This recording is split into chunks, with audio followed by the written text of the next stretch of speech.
Did you guys know there's a medication that is proven to treat migraines and prevent episodic migraines in adults? It's called Nurtec ODT, Rimegepant 75 milligrams. If you suffer from migraine attacks, talk to your doctor to see if Nurtec ODT is right for you. Don't take if you're allergic to Nurtec ODT. The most common side effects were nausea, stomach pain, and indigestion. For important safety prescribing and patient information, visit NURTEC.com.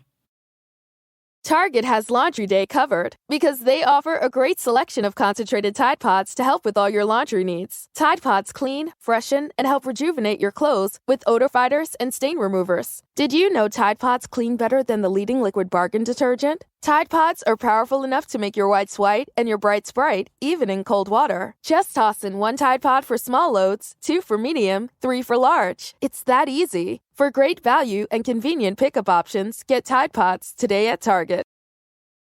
People say I ain't no good, and I'm crazy as a loon. Because I shave my head in the morning, and pick guitar in the afternoon.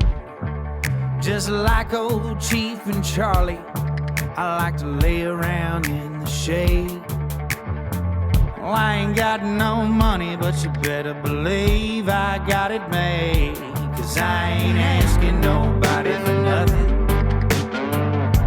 if I can't get it on my own.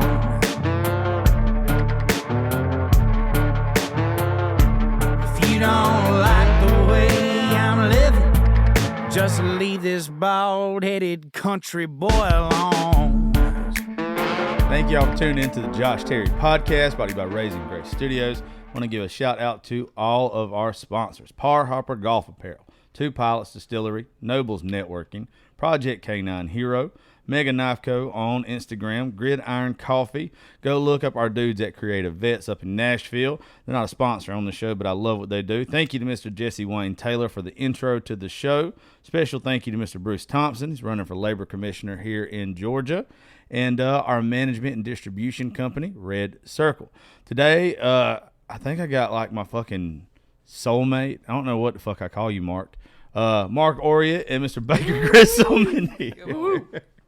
Oh, straight from Nashville after seemed like it took you fucking forever. It was a long drive. A lot of traffic. Well, it's been about 6-7 months. Oh, no, it's been longer than that. Like a year in the making of you actually getting here. It has, yeah.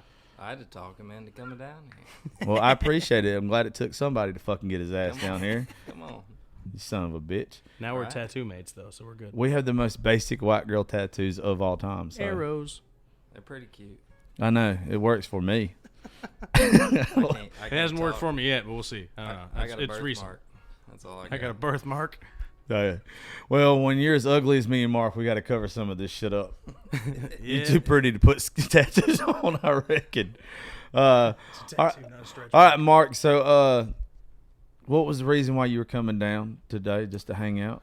Man, well, yeah, it's been a minute. I hadn't seen you in a minute, and Baker's putting a song out here and this next week. Thursday, June 9th, and co-wrote it with him. It's a badass jam. It's called Her On Out. It's the title that's missing a letter.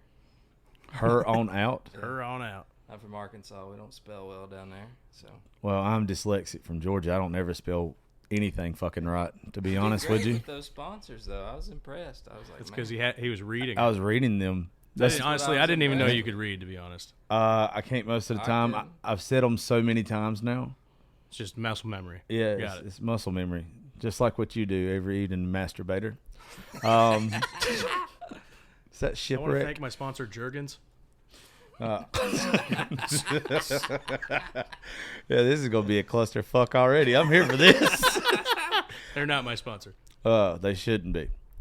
I don't know if you should fucking have one, to be honest with you. I think I'm going to check the sound on this real quick. And we're back. I just wanted to make sure we wasn't fucking anything up. As y'all know, I have the worst tendency to not check that shit. And then when the show's over, it's like, I should have corrected something. Oops. It happens a lot. Well, you can't fix Marc, so. Yeah, it's just going to be messed up no matter what I do. Fix him or fix him up with anybody. I've been trying. Also true. Have you? Yeah, my girlfriend, too. We both struck out. For years, yeah. I don't know what it is about me. You're such a sweet guy. That was hard to say, wasn't it? You know couldn't what? say with a straight face. Girls just see me and they're like, "Oh man, I don't like him." He looks like a good friend. I can't. He's a really good guy.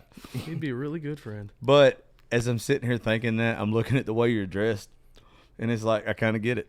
I mean, I don't dress like that. Yeah, I do. Never mind. Yeah, I was going to say, every time I've ever seen you, I've been in Crocs. well, you dress like a fucking dickhead. Like, Well, I am a dickhead. I know, but not like a good one. Like,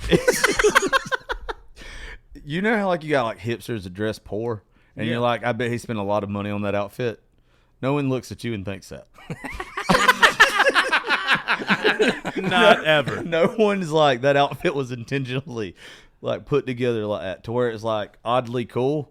I just purposely unmatch everything. You know, They're like, you know what? That guy went to the Dollar General, and this that was the guy best he could shops do. at Dollar General for sure. We've been trying to buy him a mirror for a long time now. There's one in the bathroom. Every time I look at it, it breaks. Obviously. Anyway.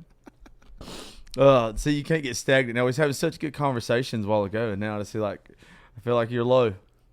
Yeah, I got nothing. You done got caught up? Oh, yeah, you just made me laugh too hard, and I forgot what I was thinking about. And I don't know what I was thinking about anyway.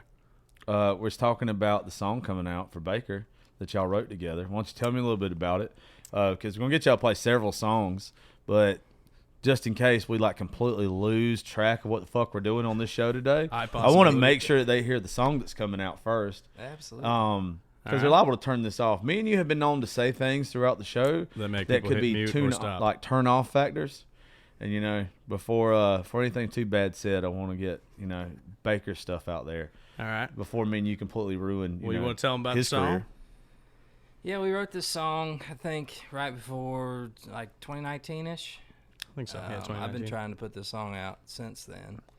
Everybody keeps telling me it's spelled wrong, but I really like the way it sounds. We wrote this with me and Marc, obviously, and then Brian West, one of my good buddies that I write a lot of my stuff with, and Michael Funk.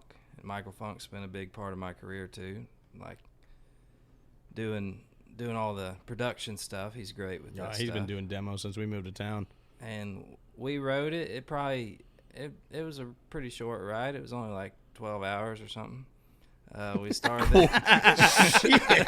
It was an all day. It wasn't that bad. We started at like 5 p.m. and we were like, we'll just knock something out. And about 3 terrible songs later, we started writing this one that we liked, and I think we finished when the sun came up. So yeah. I told Marc before y'all left I wanted to write one with him because I just got into it like at the beginning of the year. Let's do it tonight. We might. And down. Yeah, I got an idea for me and you. I'm terrified. Well, I mean, it's for all of us, but it's because of me and you. We got an idea Okay. we were talking about on the way down here, too. That's cool. Well, hopefully don't take 12 fucking hours, though. That Depends on how drunk we get. Well, Working on it. yeah, fuck it. Y'all already drank a whole bottle of fucking whiskey already, and we didn't get done with Mexican until 10 o'clock. And Half. Half? There's still half a bottle left. Is there really? Yeah. Well, what was you Okay, bitching about? the There's third. half of a half left. Well, yeah. Well, you're almost there. Anyway, we'll play it for us, and then we'll just get into bullshit and having fun and see where it leads us. Marc, you gonna play along or no? Yeah, if you teach it to me. All right, maybe not.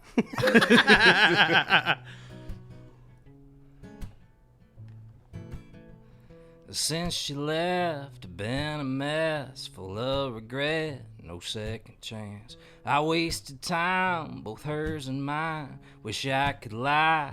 I hate that I had to learn the hard way. She was the one that got away. From her on out, I'ma never end up where I am now. Gonna know a good thing when it comes around. Never give the girl a reason to ever think about leaving, and never put another heart through that again. Damn it, I know now what I didn't know then. Bridge burn, lesson learned, a better man, no doubt. From her on out.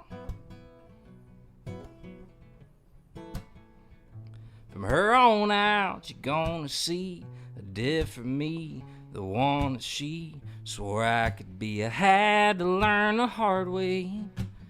She was the one that got away. From her on out, I'ma never end up where I am now. Gonna know a good thing when it comes around. Never give the girl a reason to ever think about leaving. And never put another heart through that again. Damn it, I know now what I didn't know then. Bridge burned, lesson learned. A better man, no doubt. From her on out. Yeah, her on out.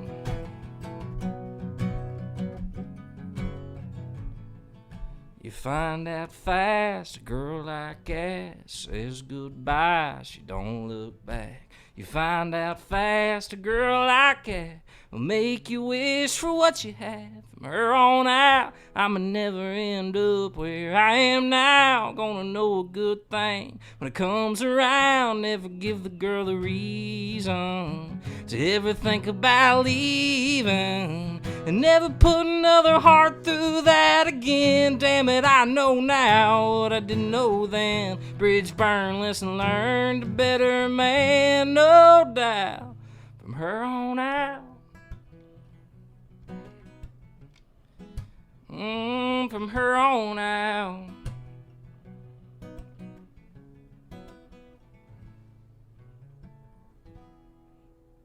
I like the hell out of that. Oh, thanks, man. I didn't get like from when you told me the title of it to start off with from Missing her on. letter. Yeah.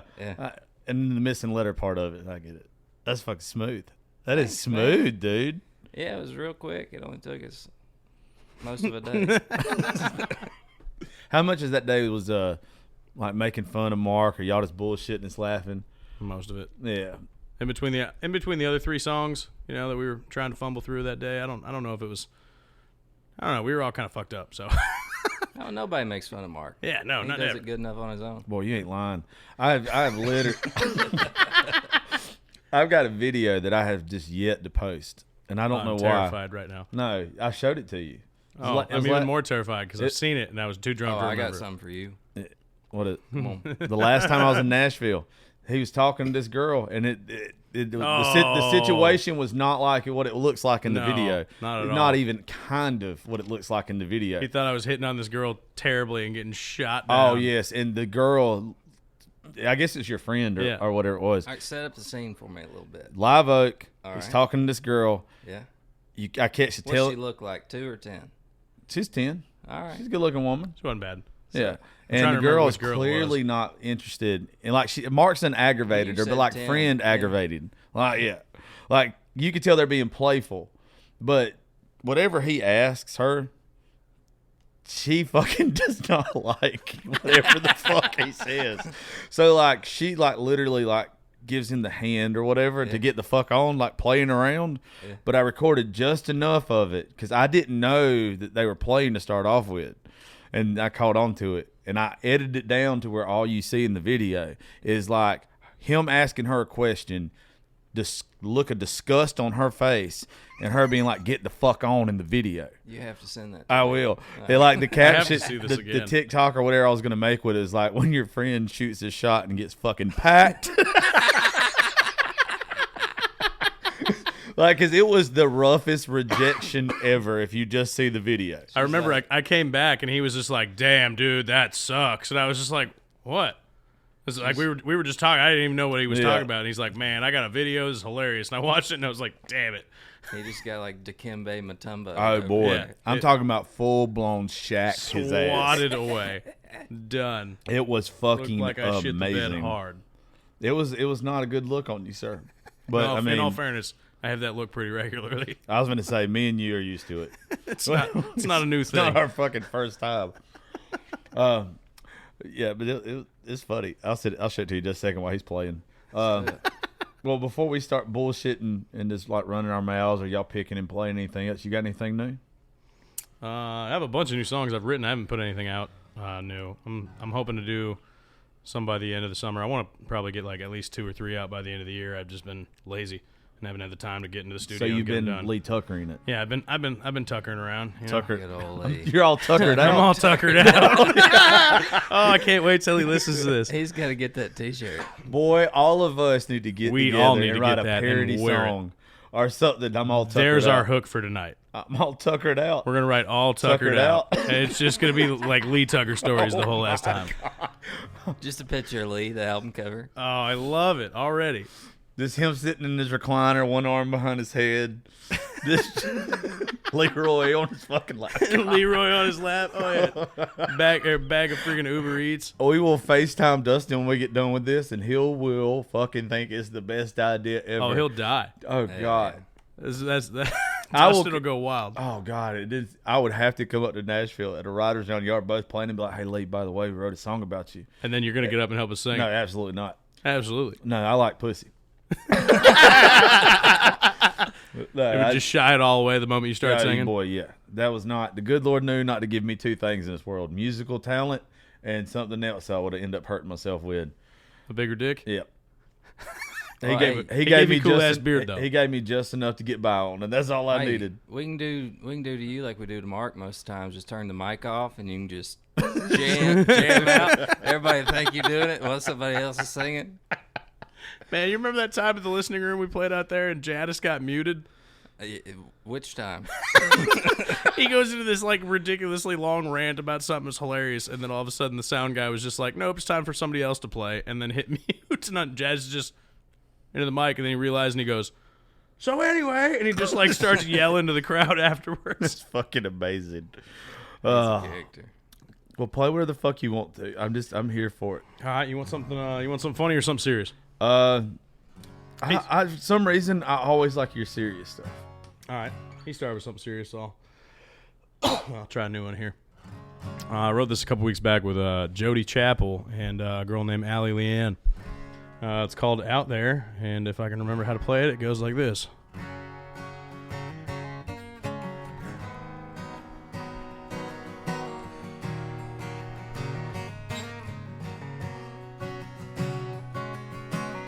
Pulled into town first week of May. Stopped for gas at the Shell on Main. Been 4 years, but ain't nothing changed. It all came back when I heard my name. He said, "Well, I'll be damned. Never thought I'd see you again. Yeah, girl, it seems like just yesterday we were in that Chevrolet. And I know this is out there, but I've been out there living my life. Can't say you ain't crossed my mind. So let's grab a six-pack and go back in time tonight. A little back road 4-wheel drive. Hope I ain't been gone too long. How the hell am I supposed to move on when I know this is out there?" Yeah.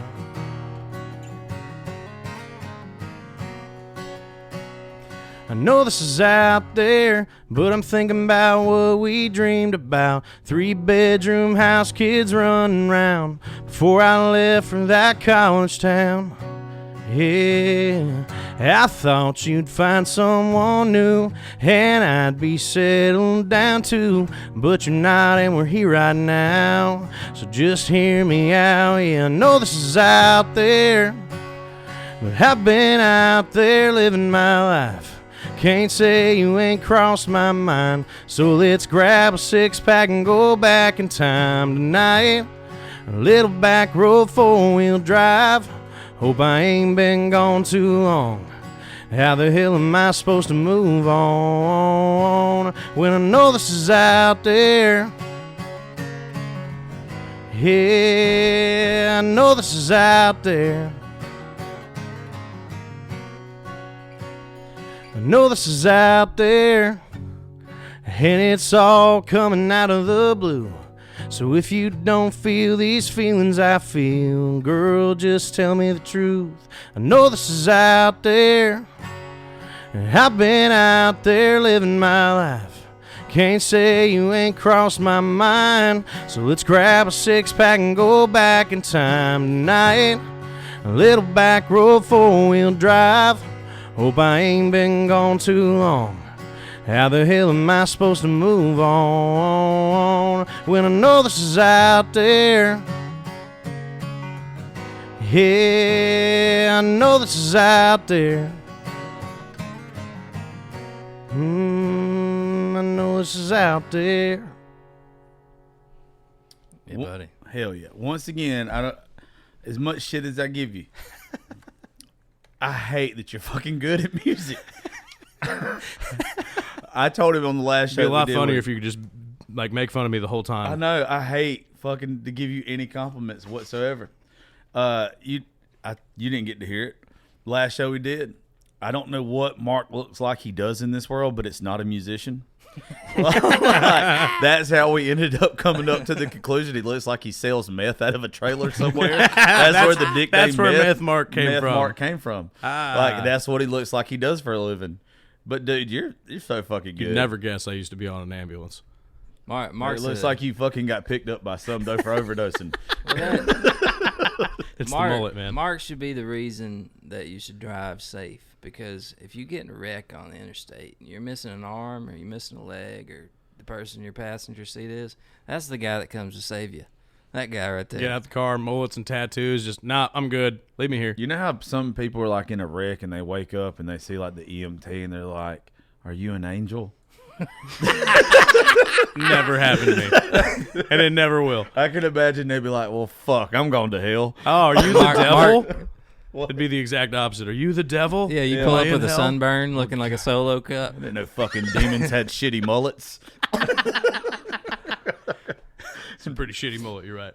And parvo Thanks, on their Allison face. Moulter. No, it always surprises me.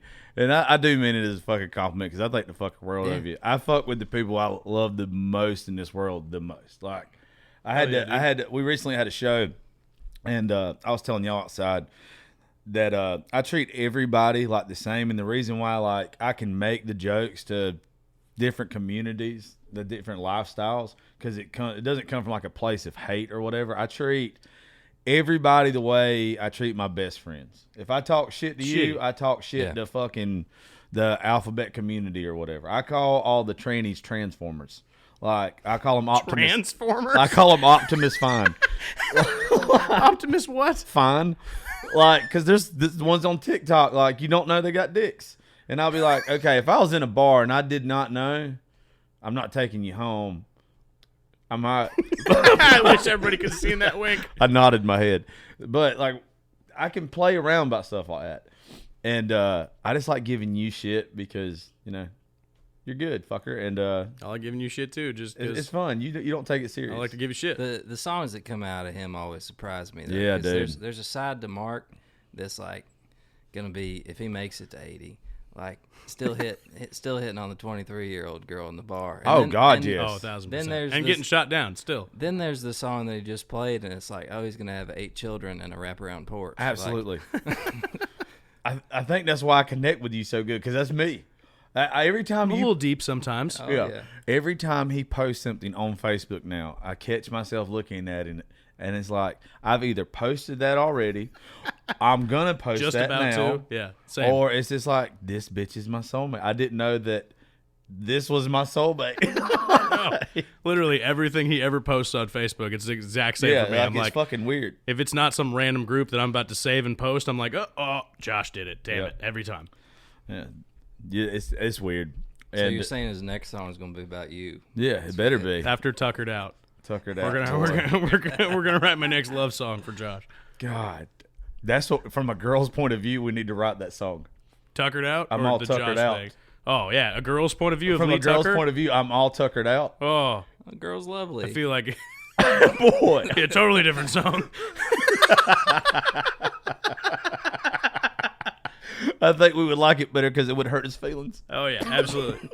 If you could make him be like, fuck you guys, I'm going out. Oh, man, that would make my life so You remember happy. that song you wrote called "Fuck Kathleen"? Well, we did one better. This is about the girl that fucked Kathleen. Or no, I'm just kidding. This is why you wrote that song. It's about her.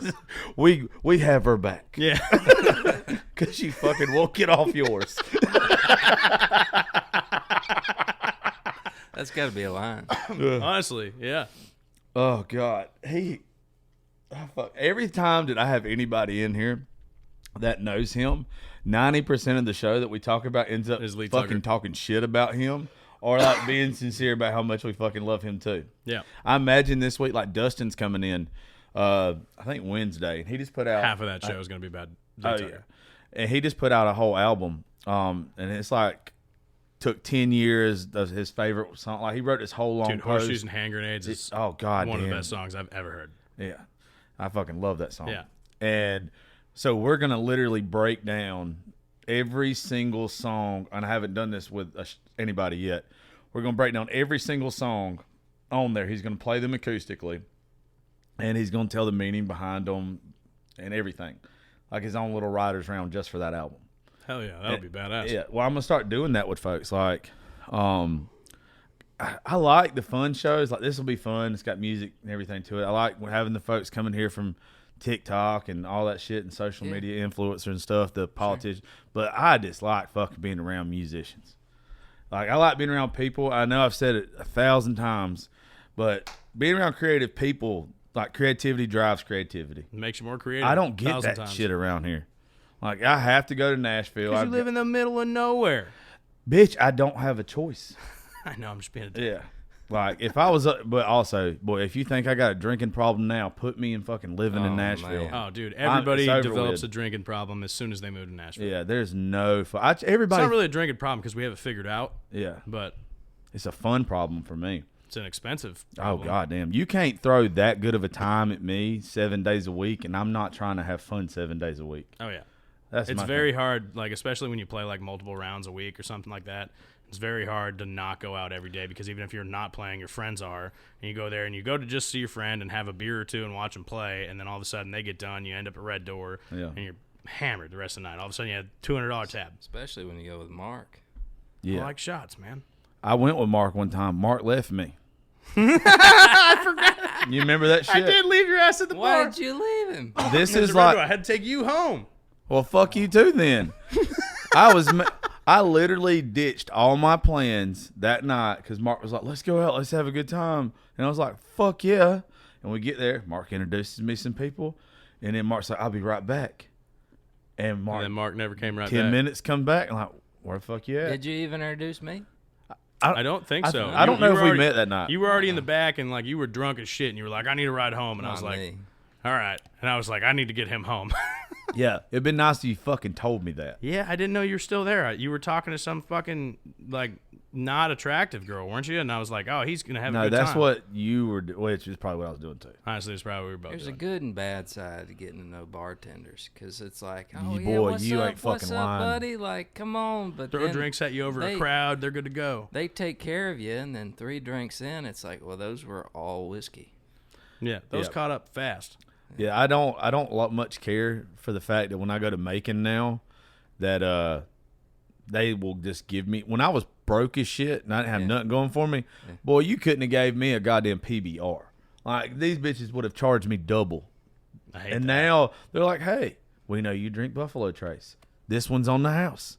And then the next one ends up being on the house. And you Which get is your awesome. but then it's dangerous. like, goddamn. There's 2 things you need in life, especially if you're like, you got tattoos and whatnot. If you get a good tattoo artist, you tip the shit out of them, and then they'll give you that friends and family discount forever. We're still trying to find Marc a good tattoo. I found one. That guy did mine the other day. It was pretty good. That one's good. But you go to a bar and you find a good bartender that's going to take care of you. I don't care, man. You tip the shit out of them. We do that at the listening room all the time, Red Door, wherever the hell we're at. Half the time, you don't pay for half your drinks, but you look at that at the end of the night, you look at your tab, and all of a sudden it's like, all right, well, I'm going to tip the shit out of you because you just took care of me. Yeah. We're lucky in Nashville. A lot of your favorite people are bartenders. And you see them so much because you're out at the bars all the damn time, just playing the same places or just being in the same bars. Speaking of that, Nikki gave you a very good shout out on the show I did with him the other day with Raised Rowdy. Nikki T. Yeah. Nikki T. Love that. Spoke bastard. very highly of you, sir. He's a funny motherfucker, man. Marc paid him. He was cool. I did. All $8 I had in my wallet at the time. Well, I would imagine that's what you look like. If somebody would just teach you how to dress, I think you'd be okay with it. I need somebody to just follow me around. In all fairness, this wasn't like I don't wear this all the time. This is road trip clothes. I came home and I didn't shower and I'm wearing what I wore yesterday and we just drove here. I see him every day. That's what he wears. That's what I say. Every time I've ever been to the bar, Fuck you, Brennan. I just literally looked at that video of you getting rejected, and I saw the outfit that you had on, and it's like, even if that wasn't your friend you were talking to, and it clearly was, the next bitch probably did the same goddamn thing to you. I have to see this video again. I don't even remember which girl this was. I'll show you when we get done. I didn't know her. Yeah, it's just some hot blonde. Hot blonde. Yeah, which you're doing great. And you had a fucking Hawaiian T-shirt on. What's wrong with Hawaiian T-shirts? It's summertime. Mark still thinks he's in Key West. Yeah. Well, it was before I never I even came went back to from Key West. Dude. Yeah. You hadn't gone to Key West yet, bitch. I had before. This was the. Well, actually, I think everybody was loading up to go to Key West. That's right. I played in the Creative Vets golf tournament on Monday. Everybody was leaving to go to Key West Tuesday or Wednesday. Yeah. Yep. That's why I didn't stay in town all fairness, any longer. the year before, I never came back from that Key West. I just kind of like I've got to go 3 next months year. after Key West. That like not this last one, the one before. I remember we got a text message. It was like a group text message from David Evans and TC, one of our buddies that will go down with us, and they were like, TC said, "I feel like everybody came back from Key West except Marc and Eli." And it was like, that's fair because we were still wearing Hawaiian shirts and just blacking out for 3 months afterwards. It's the only shirts he's got. Nowadays, yeah. I'm fat. You're not fat. No, you ain't. What do you weigh? Fat. No. I step on the scale and it says ouch or get off. That's what most women say to you anyway. Scales, women, they all say don't get off. They don't say ouch, but they say get off. Get off, fatty. Baker, how long you been in Nashville? Man, like probably going on almost 8 years now. 8 years? Yeah. Where are you from originally? You said Arkansas, right? Yeah, close enough to Little Rock. I mean, not Little Rock, but 30 minutes outside of it. What made you want to move this music? Yeah, man. What got you into it, I guess is what I'm saying. So I kind of like fell into music. I was huge into sports and still am. Watch it way too much. I mean, all the time. Yeah, all the day time. long. That's Talking all heads. I have on the TV. Even all when day. the seasons aren't going.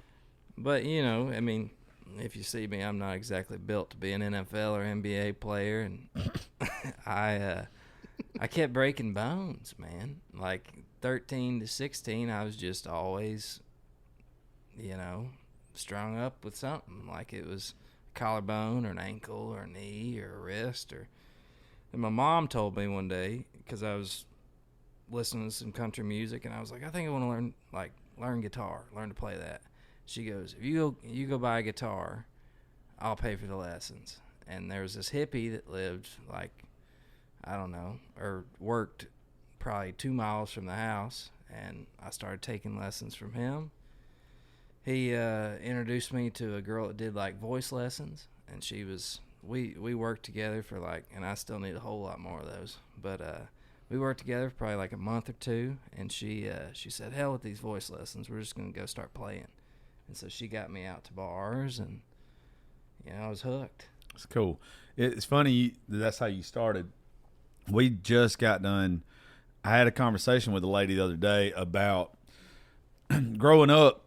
I wish somebody. I was a very decent athlete too, and I started getting hurt at a young age. And I wish somebody would have told me I'm 5'10" on a good day. Like when my fucking back ain't hurting on a good day. I wasn't playing fucking professional sports. Yeah. Like I wish somebody would have at some point told me. You thought you had a shot at 13 though. Yeah, you thought so, but maybe you'd grow. Maybe. But by the time you get to high school, you're set. You're set, right? Yeah. And I was trying to convince this mother, like her kid is like 5'5", and like I think they said like her junior year or some shit, and he wants to play basketball in college. White kid at that. Yeah. And I'm like, look, can't jump. Look, I'm not putting your kid down. Unless he's got a 44-inch vertical. And you don't.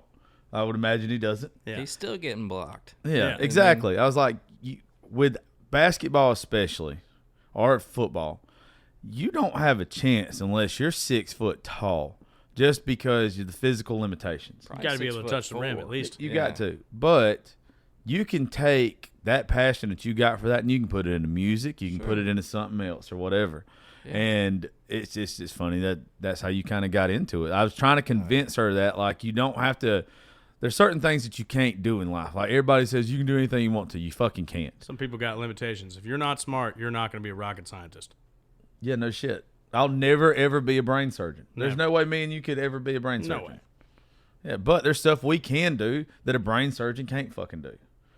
And that's the way, like, I was trying to convince this woman of that. She's like, no, but if he works hard, he's never going to fucking have the physical ability to compete with a fucking LeBron James. Yeah. Like, that's not the way it works. No. Yeah. And the fact that you took something that was a negative, turned into a positive. Yeah. And then I fucking love that. I mean, I didn't have a choice with sports. I'd have played them till the end, but, the end came quick for me. Yeah. So. I had a very good shot of going to a smaller school to play baseball, and that would have been it for me. There was no minor league. There was no nothing. That would have been it. But I hurt my shoulder, and then that was it. Well, little known fact about our well-dressed friend, he actually had a baseball scholarship to Oregon State. I was a baseball guy. Yeah, didn't play at all. Messed my shoulder up. Decided to quit. You Didn't look work. like it though. Catcher or second? I was a left fielder and pitcher. No shit. Yeah.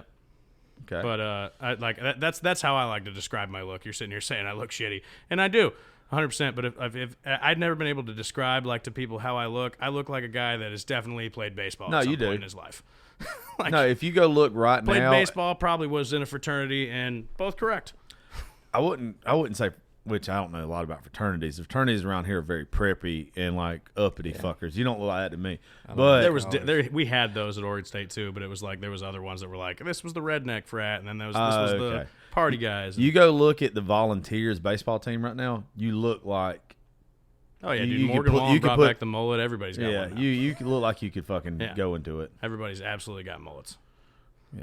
Well, play us another song, Baker. We'll go back and forth for a little while, and it's kind of bullshit in between.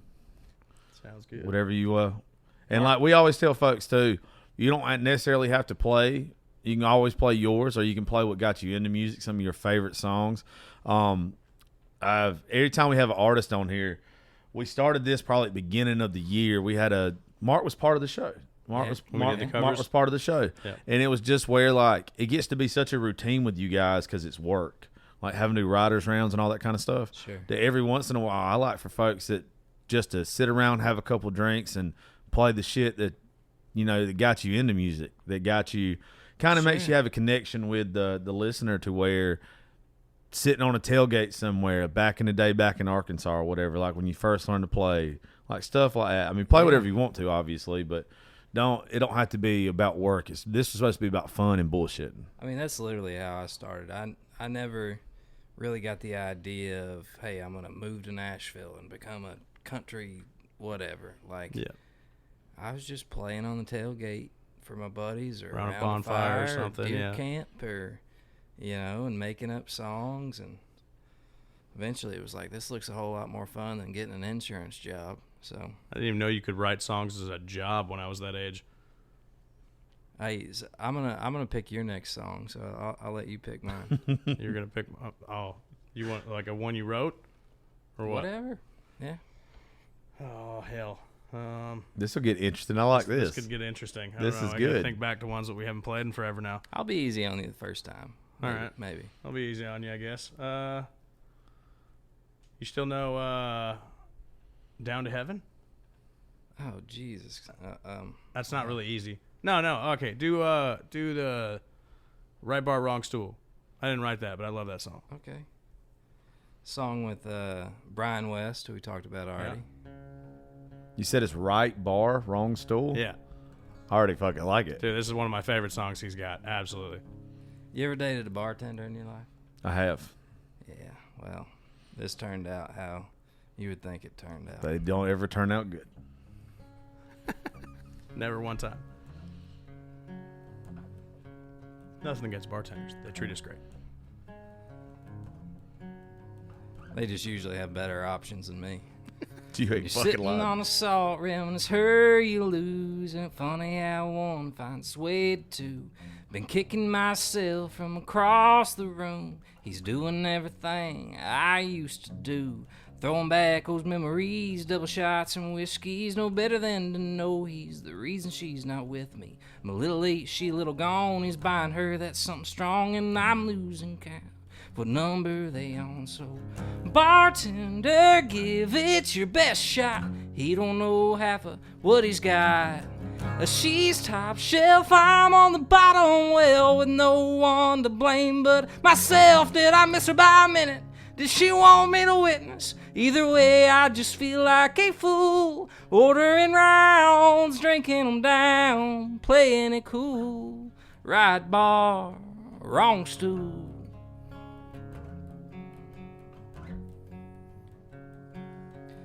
Staring into neon, losing my mind, searching through the smoke for a single sign. If he's a temporary cure for our goodbye, well, I can't seem to catch her eye.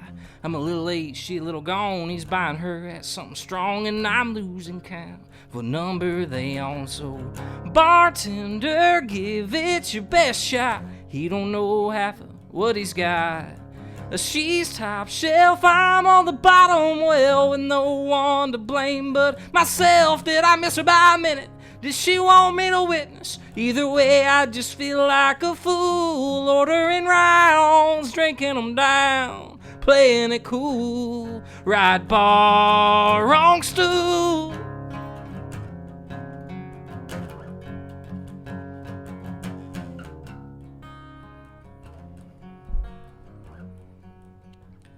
Oh, did I miss her by a minute? Did she want me to witness? 'Cause bartender, give it your best shot. He don't know half of what he's got. She's top shelf, I'm on the bottom, well, with no one to blame but myself. Did I miss her by a minute? Did she want me to witness? Either way, I just feel like a fool, ordering rounds, drinking them down, playing it cool. You're ordering rounds, drinking them down, playing it cool. Right bar, wrong stool. Right bar, wrong stool.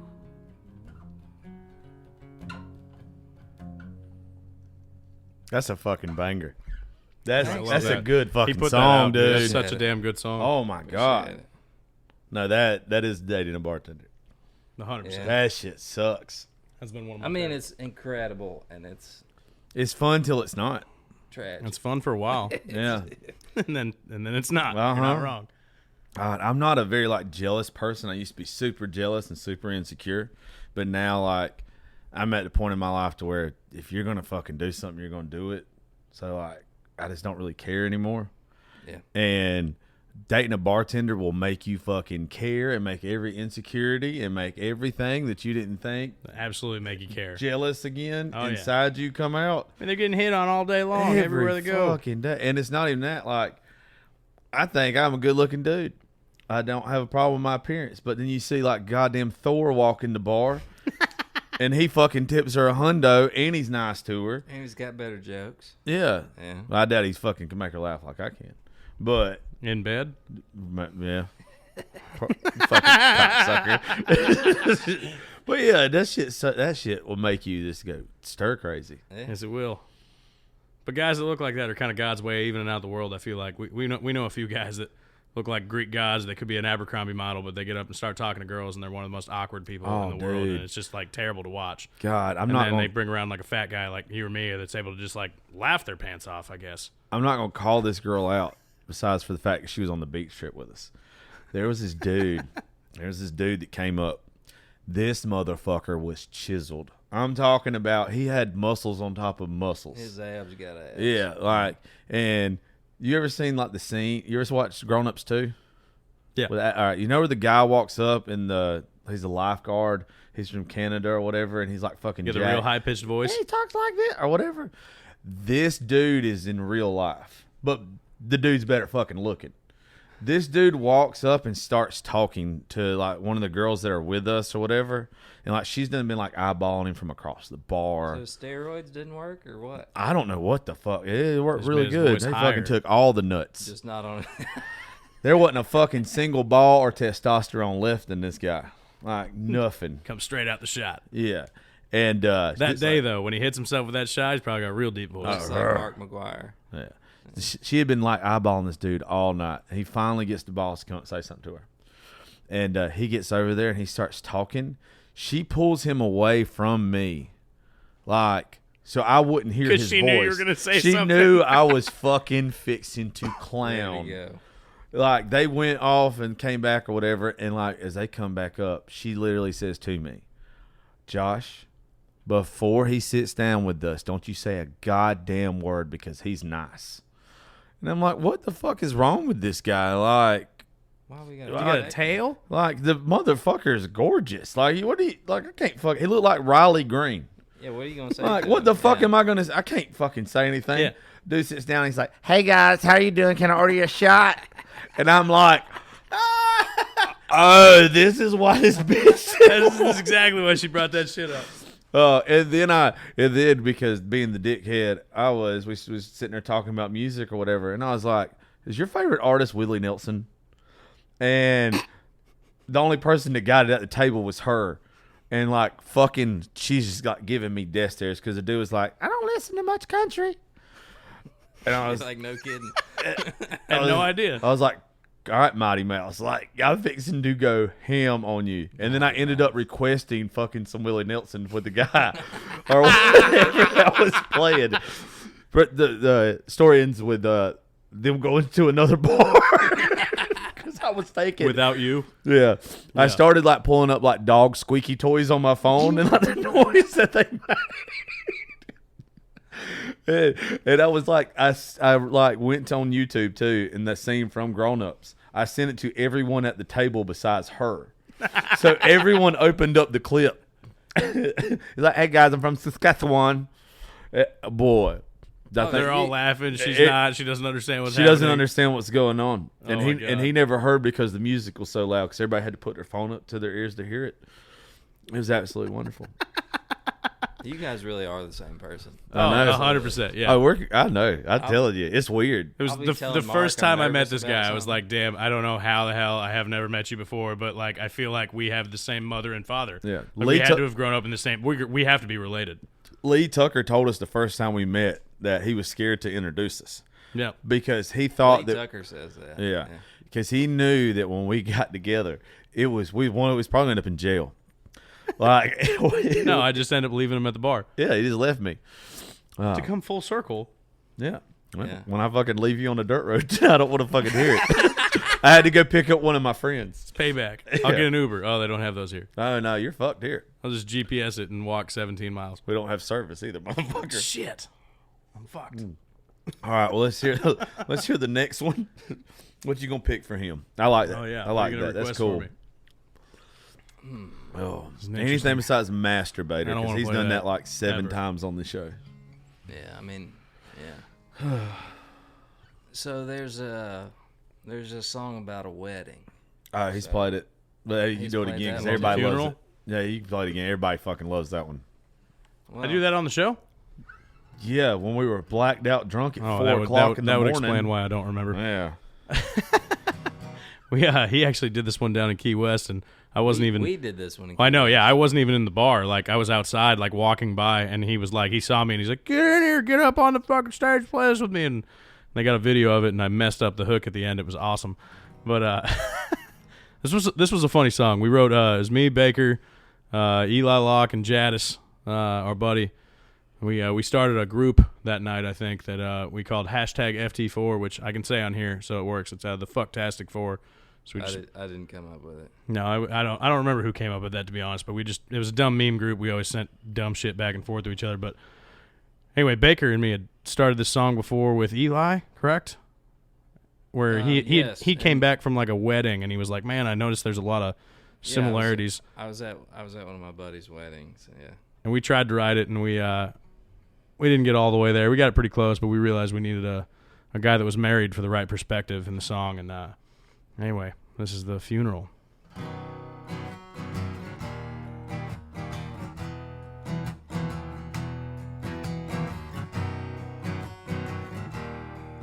Oh, hold on. I thought I turned my volume down. There we go. This is already going great.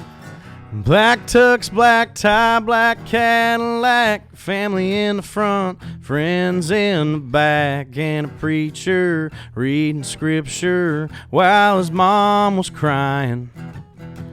Watching it play out in disbelief, feeling bad, I'm glad it ain't me. His best days are behind him, and his worst ones are right beside him, yeah. He said he loved her till he died. She took that ring and took his life with her nail in a coffin kiss. He rolled the dice on half his shit, yeah. He's getting screwed, not getting laid. I should object, but all I'll say is it's so unusual to celebrate a funeral, yeah.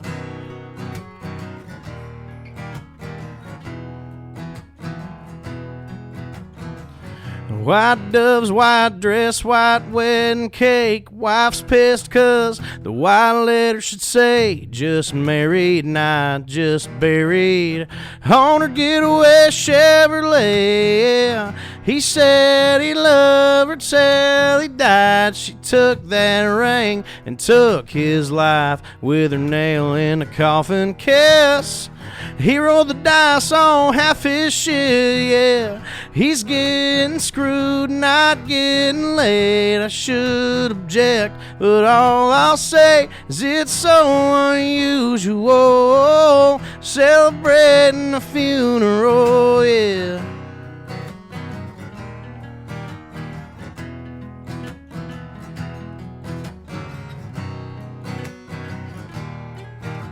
This is where it gets bad. Well, it turned out my best man's speech was a eulogy, and that old bitch, she where he reads. He said he loved her till he died. She took that ring and took his life with her nail in a coffin kiss.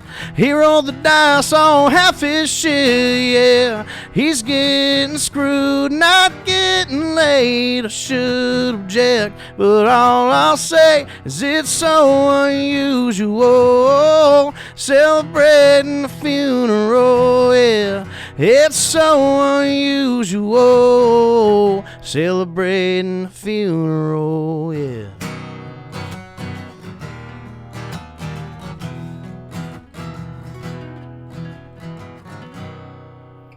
That's still the fucking bit. I love that shit. I've had to recently, one of my friends, I got married, and like right after I got a divorce within like 4 months. Oh damn. Yeah. So like we were talking about that song the other day. He heard it on the show, and he was like, "Fuck." Like it's just one of those things. I literally have a couple of friends in Nashville. They're not married. They might as well be. They've been together forever. They live together and whatnot. They've offered multiple times to pay to have me go into the studio and record that, and then they want me to play that at their wedding. And I was like, I feel like that's a bad start to a wedding, like to be playing that like at your wedding. No, I don't think it's a bad start. We both had guys, never the girl.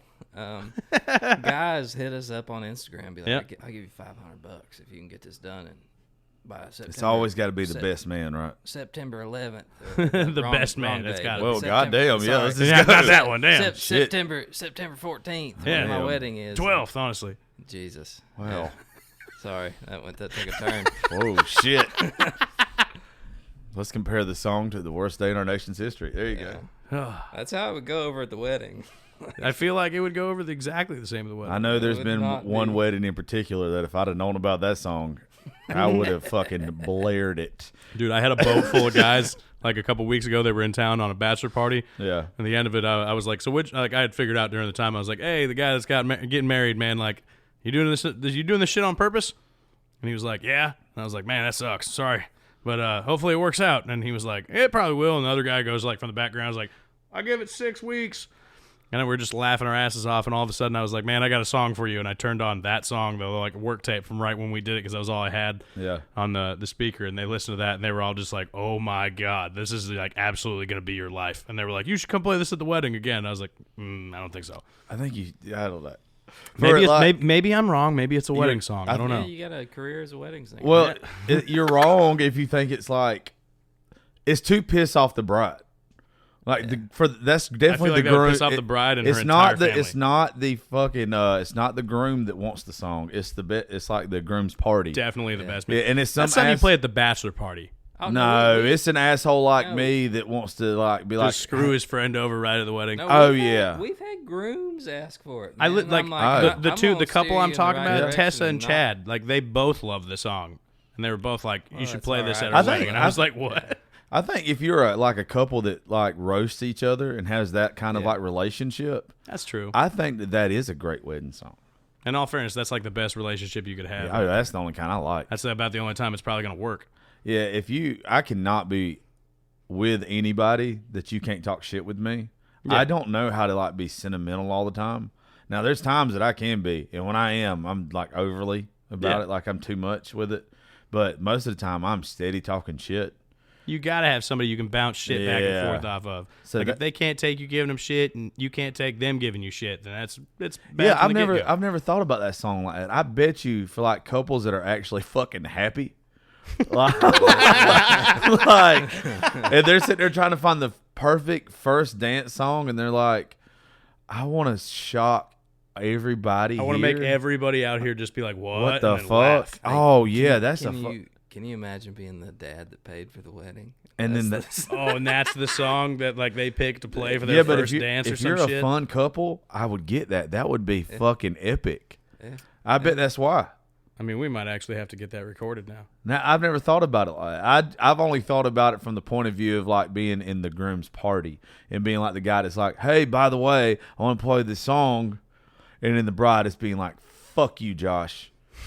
Like that's what I've thought about it. But no, like a fun couple that actually like enjoy being around each other. I'm just not used to that. That could work. Yeah, like you're not that. wrong. Because not every couple. What is like a bunch of the first dance songs are like the Footloose song or something about Ed, something Ed like that. Sheeran. They're always trying to do like sort of love something song or playful and something. shit. Like everybody wants their wedding to be different and like Yeah. stand out. Something especially like country ass weddings. Oh yeah, that's a fucking killer. Now I that can I'm see some thinking rednecks about it. getting down to that shit, and I'm all Yeah. about that. Yeah, now I've never thought about that. Before. I hadn't either. Camo tuxes at that wedding. Well, here's the next TikTok. No, that would kill on it. Honestly, maybe. That's where we was talking about earlier. You leak that line, like you pick the best line out of it, and That could you let it see. I could show you how to do it on the computer, to just where you have just the sound, just the line from it, and you can leak it while you're here, We might have to do that. just to fucking see how it would do. Why not? Dude? What and it's and You they're know, like, it ain't gonna hurt anything. isn't it technically wedding season? Summertime, yeah. Yeah, because that's why we're putting out. By the way, shout out to J.C. Anderson and Blue Foley and Lee Tucker and Justin Dukes. The video that I just did with that Brianna girl from TikTok who's been on the show a lot.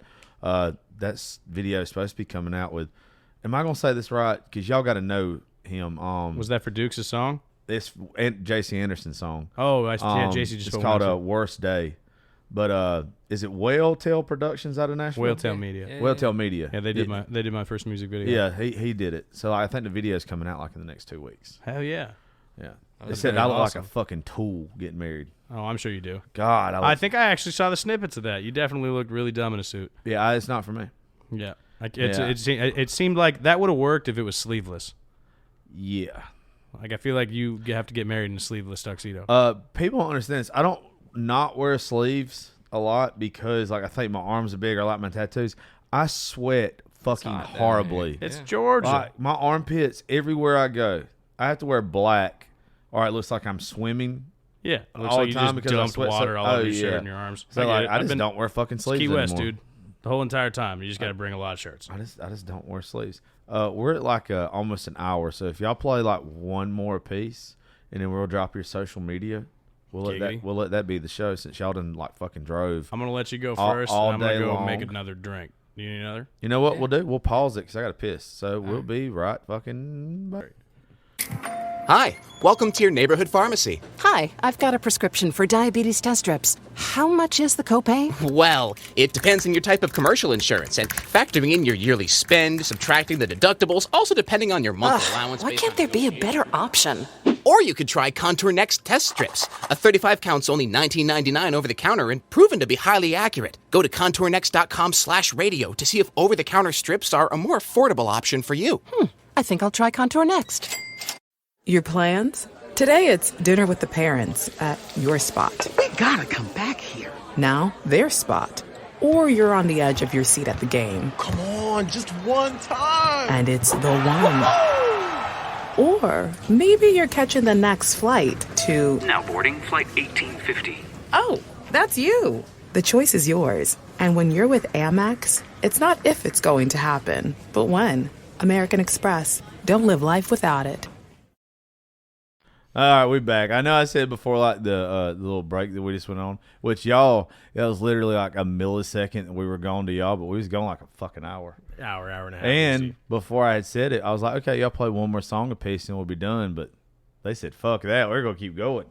So as long as Mark's not passed out on the couch, we're good to go. I don't think we got enough whiskey to make me pass out on the couch. No, Challenge accepted. You got enough meth, though. Never living that down. Hey, Man, you wouldn't have to work out if you started that. Honestly, that might be a hell of a weight loss plan. You'd have to get some new teeth. I might have to look into that. I know a corner in Nashville where I could probably buy that. Because you sell it on it. No, I'm fat. I probably couldn't sell anything. You don't look like skinny, cracked out. Now that I'm thinking about it, it doesn't look like you make very good meth. Like, what am I supposed to? Billy Mays here.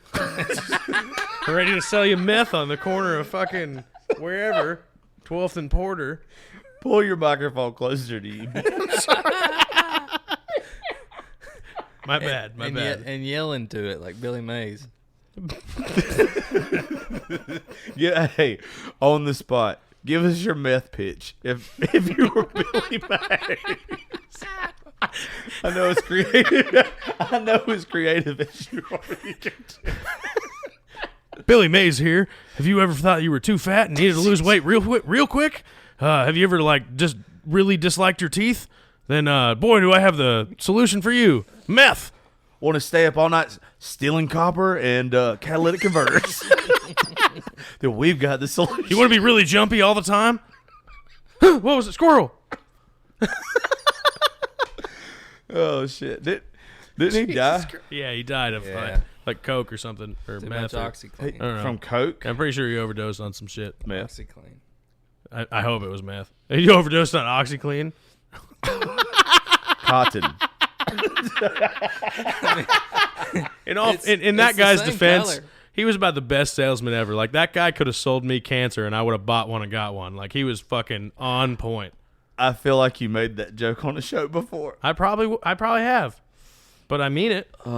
Once again, I think we had said also before, you got to have a career to get canceled so we can say fuck we want. Good, yeah. I'm winning on both aspects of that. So I got you to stop a story outside. How did y'all meet? Because I just literally found out how y'all met the rest of Nashville outside.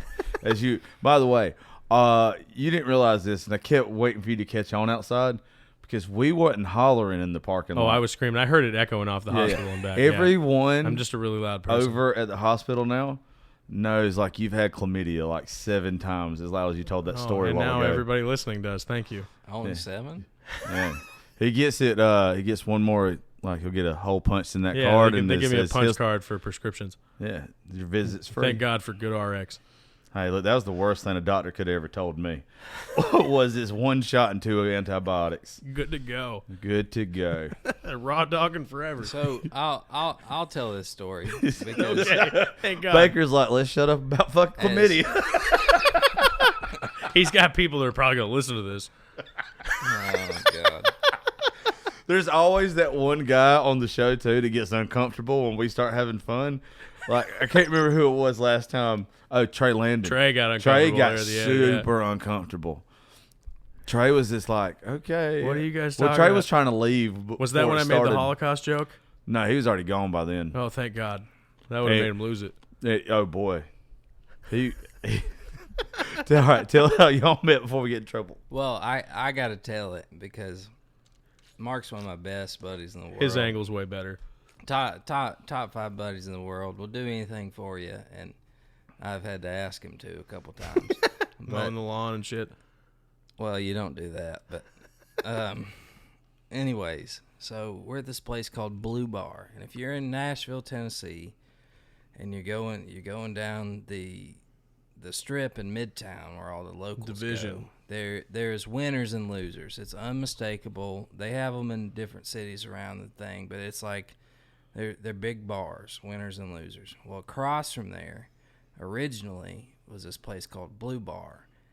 And that's where we met, and we met a lot of the people that we know now. And it's a taco place now. It's Velvet Taco.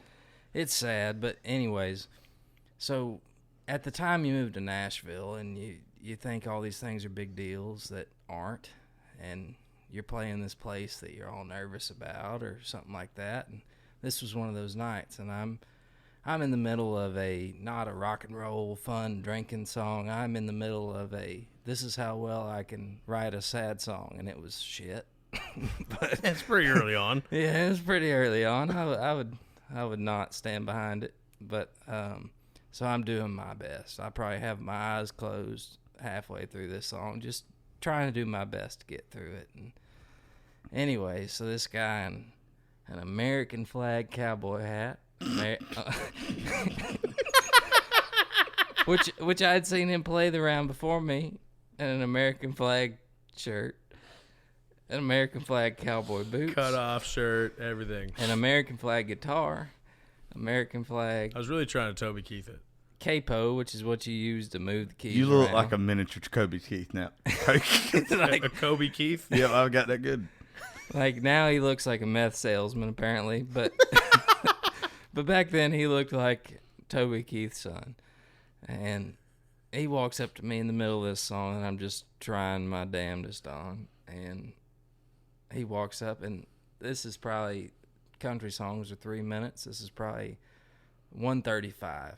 And he just holds up a shot, like in the middle of my face, in the middle of this song. Does it like, put his arm down? Does he? No, he's like, no, I did not. He's like, do this shot, and I have my eyes closed. I would have told me to fuck off. I have my eyes closed trying to remember this song, so he's probably standing there for 30 seconds before I notice he's even there. Easily. And then I look down, and I'm like, oh, it's Toby Keith down here trying to give me a shot. And I $3 fireballs, man. I stop my song, and I do a shot with him, and I'm like, I will never in my life talk to that guy again. He screwed my whole setup. But anyways, I take the shot and whatever, and I go back to the bar, and we do this blue bar. This is probably why it's closed now, but it's one of the places you could buy $2 PBRs, and you could buy $3 fireball shots, which is what we did. Yep. And I went back to the bar, and I did fireball shots with Marc till they closed the place down, and it was all downhill from there. Fast friends ever since then. But I met Marc, and I was like, what? Like, this guy's trying to screw me up. In all fairness, my mirror probably said the same thing when I put that on before I left. I'm just kidding. I didn't look in it, obviously. You got to bring the American flag stuff back. Yeah, no, that was when my dad was telling me. He's like, man, you gotta I was listening to my dad at this point, and that's bad enough. Who the fuck are you listening to now? Ray Charles, my personal stylist, Ray Charles. I'm gonna use that till the end of time. Damn, that was good. Oh, that hurt. It was supposed to. Yeah, my dad was like, you need to dress up you need to be the guy that's different in Nashville. Like everybody's wearing the backwards hats. Wear the cowboy hat. And I was like, okay. And then he's like, but get the one from Boot Barn. But America. And then America, just be all America, everything. You'll be America. And I was like, well, I am American. You were. Obviously. Terrible decision. And then we figured out he was Canadian because he's from Oregon. Oh, so. Yeah. Then I was working at the fire department. Every single person down there was like, where are you from? And I was like, Oregon. They're like, oh, is that Canada? And I was like, no, it's in America. And they were like, oh, but it's right next to Canada, right? And I was like, no, there's a state between. And they were like, it's still Canada. And I was like, they not teach geography down here? No, not in the South. Apparently not. We don't care. We don't need to wear our American flags to know where shit's at. Man, I'm going to tell an embarrassing story on me. And I'm so excited. I feel a little bit better because Hank Williams had the song about like he didn't like New York City or whatever. But my entire life, New York and Boston have this big rivalry. My entire life, I'm a huge Boston Red Sox fan. Well, I'm a St. Louis Cardinals fan, so you guys stole a couple World Series from us, so I can't stand behind you on that one. If you fucking played better, you'd have won. Yeah. We'll get you next time. See you in 100 years. Yeah.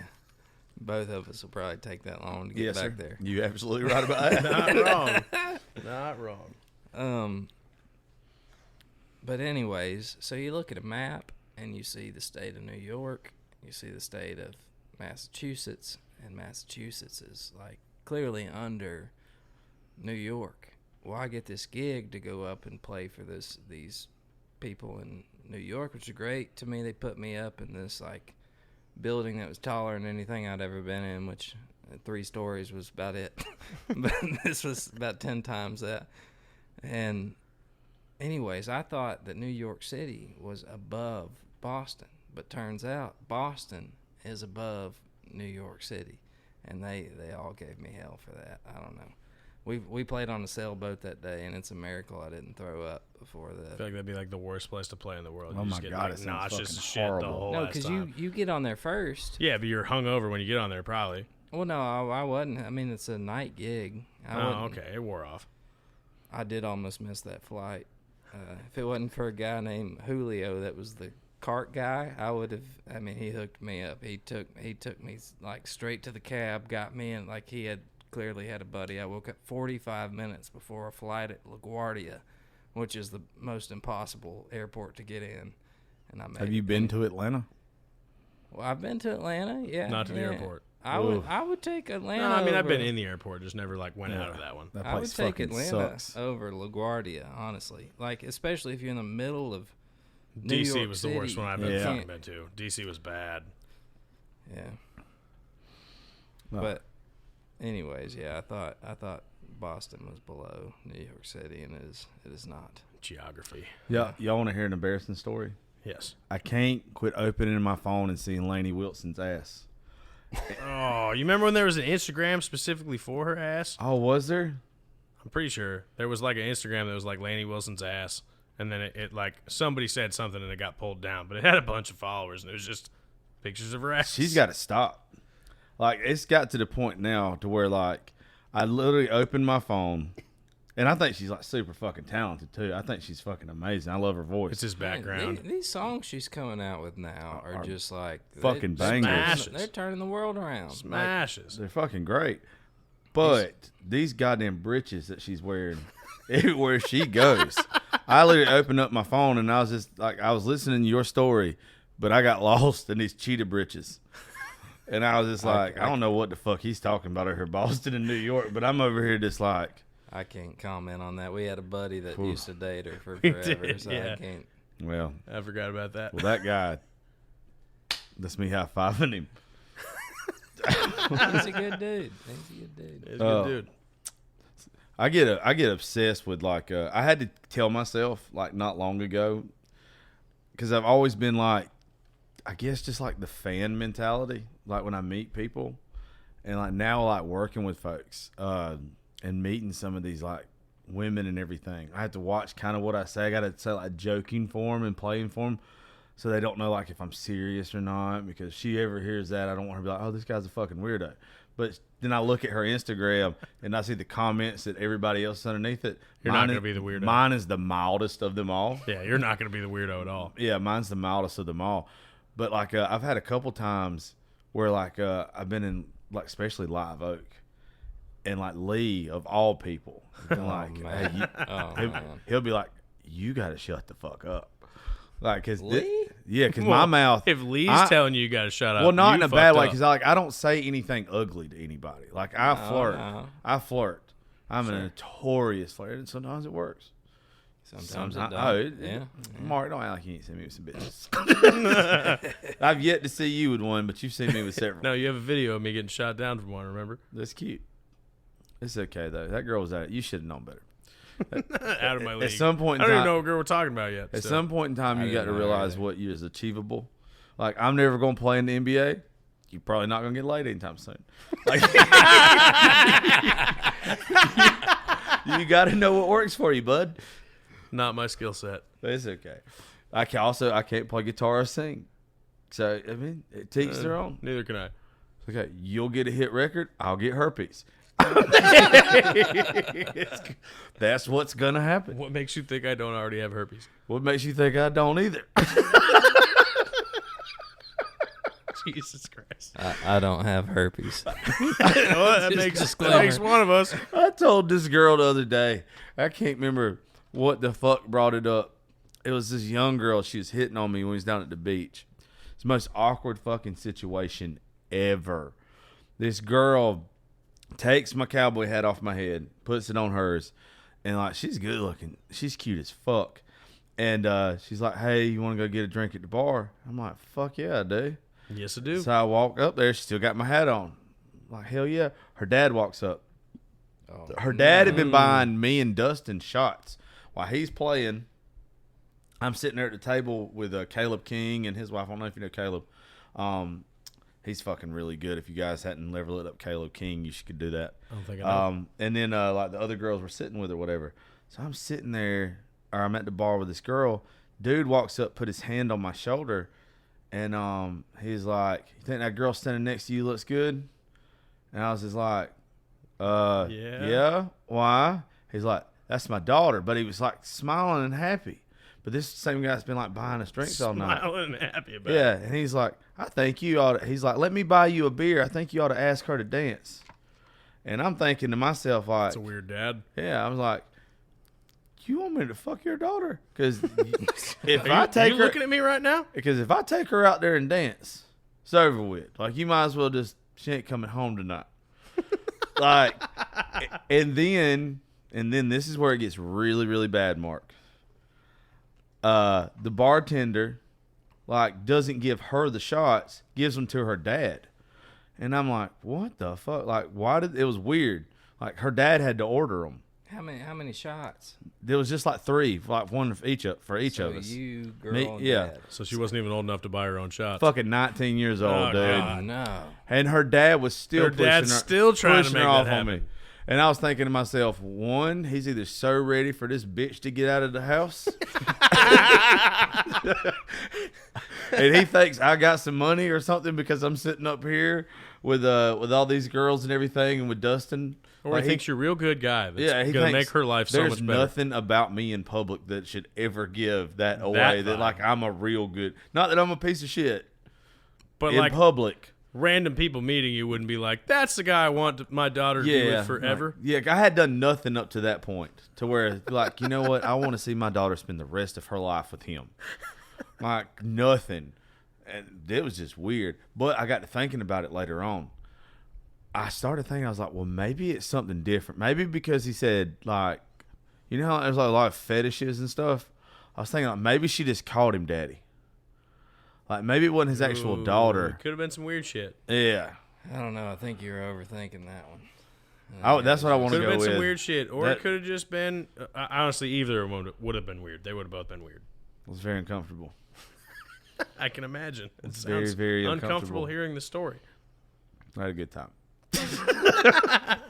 I did get a dance, though. That's all you can ever have, man. I know. You have a good time, makes life better. I don't know, man. I dated a girl one time, and we were having those conversations like the questions you about should her dad was trying to get you to dance with her.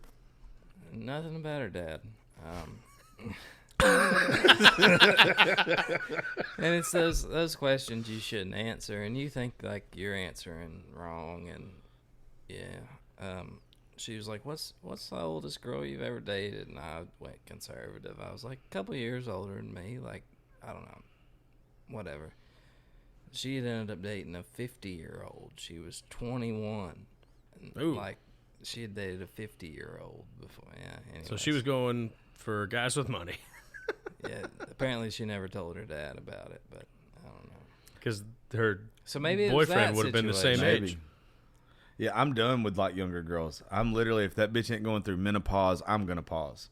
Like, I'm done with the bullshit. I am done. I am. If you are in your 20s and you're listening to this, do not fuck with me.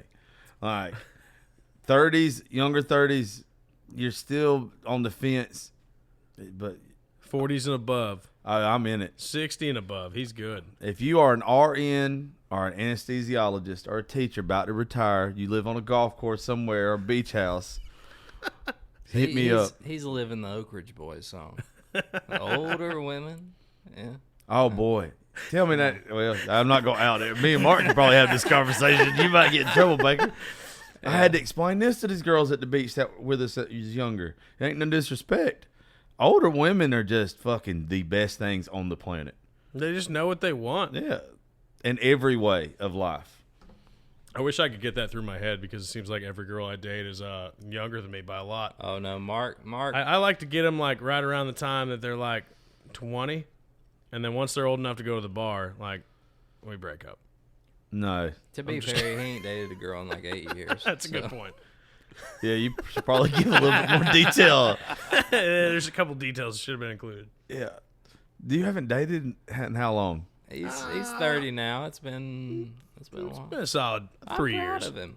You know. I dated a girl once here like a while back, but wasn't worth it. Oh come on, she was sweet. She was sweet. It doesn't work out. Just didn't work out. Sometimes it doesn't. I'm thankful for the ones that don't work out, to be honest with you. If the last one that I dated would have worked out, I would have never got my job in radio. Like, I turned down one job that was offered to me in South Georgia because of her, and because I didn't want to move away. And luckily, I got a way better offer at another place. Well, I shouldn't say way better. It was just location-wise, it was better. Sure. Like, I still love that. My dude that's down in South Georgia named Dave Stone. It was just location-wise, it was a way better offer. And I turned it down because of her.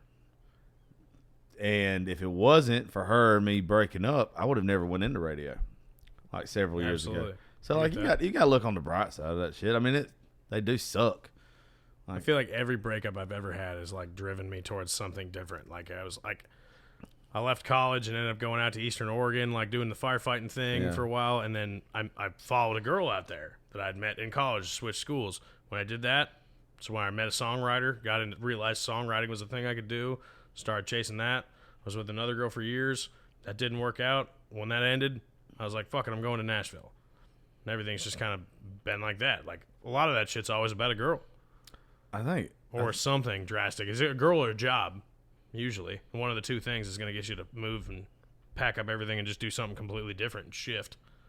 Well, one of the things that I like that I learned a long time ago is, like, I used to get so wrapped up in, like, thinking that your life is already – it not being a chapter book. It's like how I look at it now. Like, life is a chapter book. Yeah. And, like, it's almost every woman that's ever came along in my life is a whole different chapter. But turn the page, man. And it's like a good progression, though. It's never I've been worse off when one's been gone. Like, it's always I've been better off when she's left. Something good came out of it. It just took a little bit longer to make me realize that. And it's almost like I don't want the next one to leave because I'm getting older and I want to settle down. But I know the next one, when she does, if she does, there's something way better on the next page. Something else will work out. Yeah. Yeah. It always seems that way. We talk about that all the time as songwriters. Even for the girl too, though, like they get a better version of you after you learn some lessons of like. That's not how I should have acted. Yeah, don't. I should have done that. Don't say this. Don't say that. Don't. You know. God, I had a long discussion with the last girl I was talking to about that shit. It was where I'm figuring out the older I get, not necessarily what I'm supposed to do in the next relationship, but I'm not supposed to do. Yes. Yeah. So like, I used to shut down as soon as like an argument started because I don't like fucking arguing at all. I would rather just fucking punch myself in the dick than argue with a woman. Like just you honestly get about just as far. It's not. I don't want to do it. But now I know that the simple answer is sit there, hear what she has to say, and just try to work it the fuck out. Let her fucking holler for a minute. Don't holler back. Because men are, we're more logical. They're more emotional.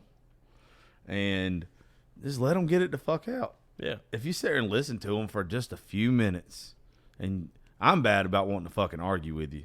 Like, if you start in on me, especially if I think I'm right, I'm going to give you a piece of my mind. Dead. But it don't ever fucking work. No.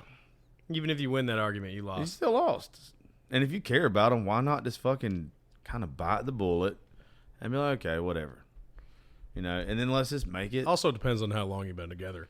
Yeah. You've been together for a while. Sometimes you just want to win that argument. That's what's more important, which is bad. But Mark's still learning. Yeah. There's not an argument that's worth winning anymore. You ask a guy that's been married for 10 years, like they're going together for life. They're dying together. Like sometimes you just want to win an argument. I'll guarantee you the guy at 10 years is like, I wish this bitch would shut or he up. just doesn't care. I will tell her the goddamn sky is green right now. She'll quit talking. Like, that's what that guy wants. That guy wants peace and quiet. He is so sick of her shit. The old guy just turns down his hearing aids forever and like, oh, I'm deaf. That's exactly. Just never turns it back up. God, it's half of me really hopes that I lose my hearing. I mean, you hang out with musicians, you're probably gonna. Probably going to. I already say an excessive amount of times as is. Every other time anybody tells me anything, I'm like, what? Even though I heard it, it just takes an extra minute. My mom and my dad been married like 36, 37 years, and I'm pretty sure that's why that works, because he can't hear. Like, he's been in too many shops and whatever, and he'll argue to the end of it. Race cars and shit. Like, he can't anymore. Like, he can't hear it, and so she wins, and he smiles. He doesn't even know he lost. He's just like, hell yeah, all right, whatever. I always say the perfect girl for me right now is one that ain't got no thumbs and can't talk. Can't text or call. She can't text or call. She can't fucking do nothing. That's funny. I can't handle it no more. That's the quickest tune out or turn off factor for me now.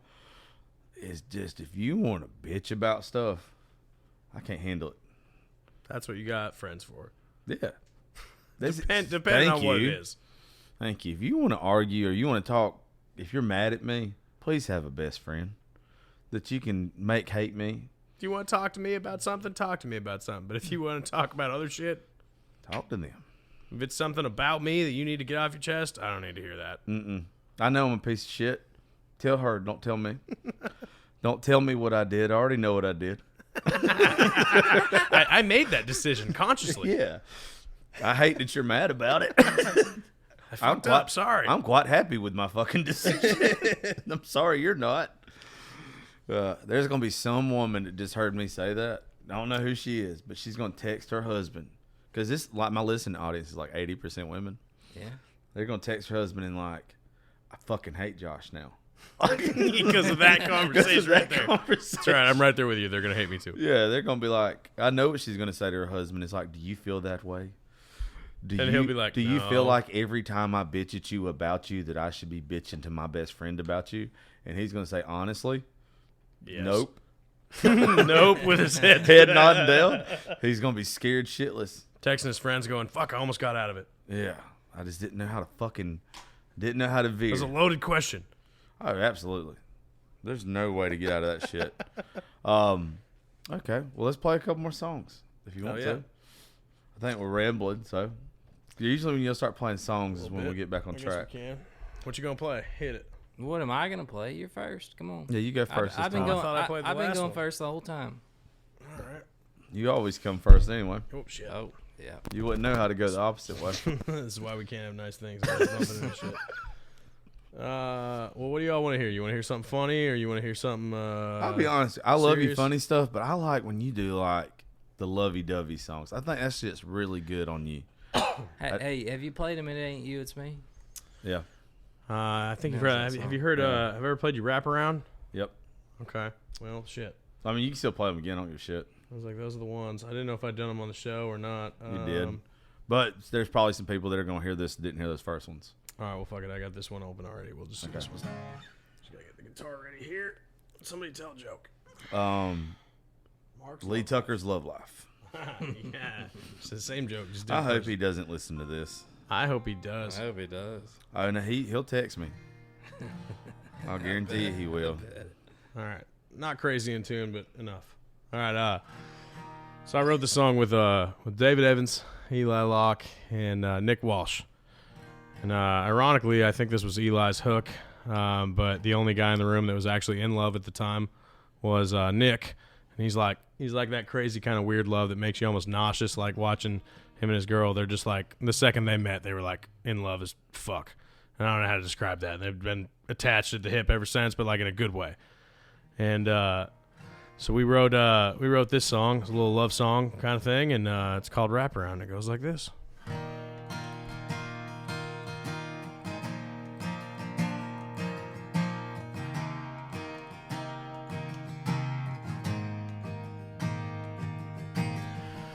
She's my sweet tea, my little southern sunset sky. She's my warm breeze melody rushing through a rusty wind chime. She's my porch swing swaying in the firefly glow. She's the first thing that comes to mind when I think of home. She's my wraparound, the one I want to build my life around. Buy a little house on the edge of town, put a ring on her finger, knee on the ground, settle down. No one ever wanna lose this slice of heaven, hell of a view. The love I keep on falling into, still can't wrap my head around. The girl these arms get to wrap around.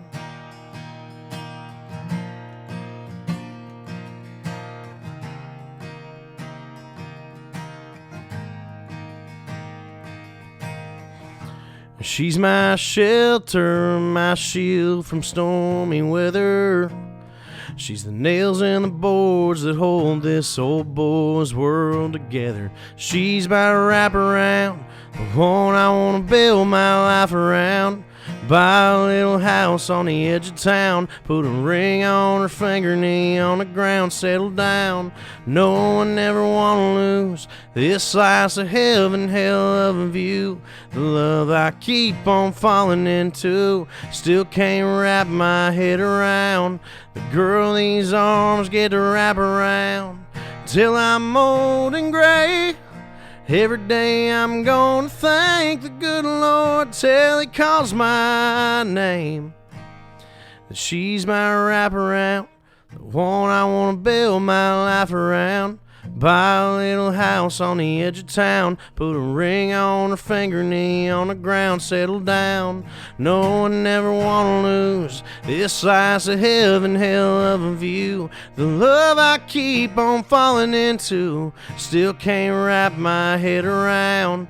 The girl these arms get to wrap around. The girl these arms get to wrap around.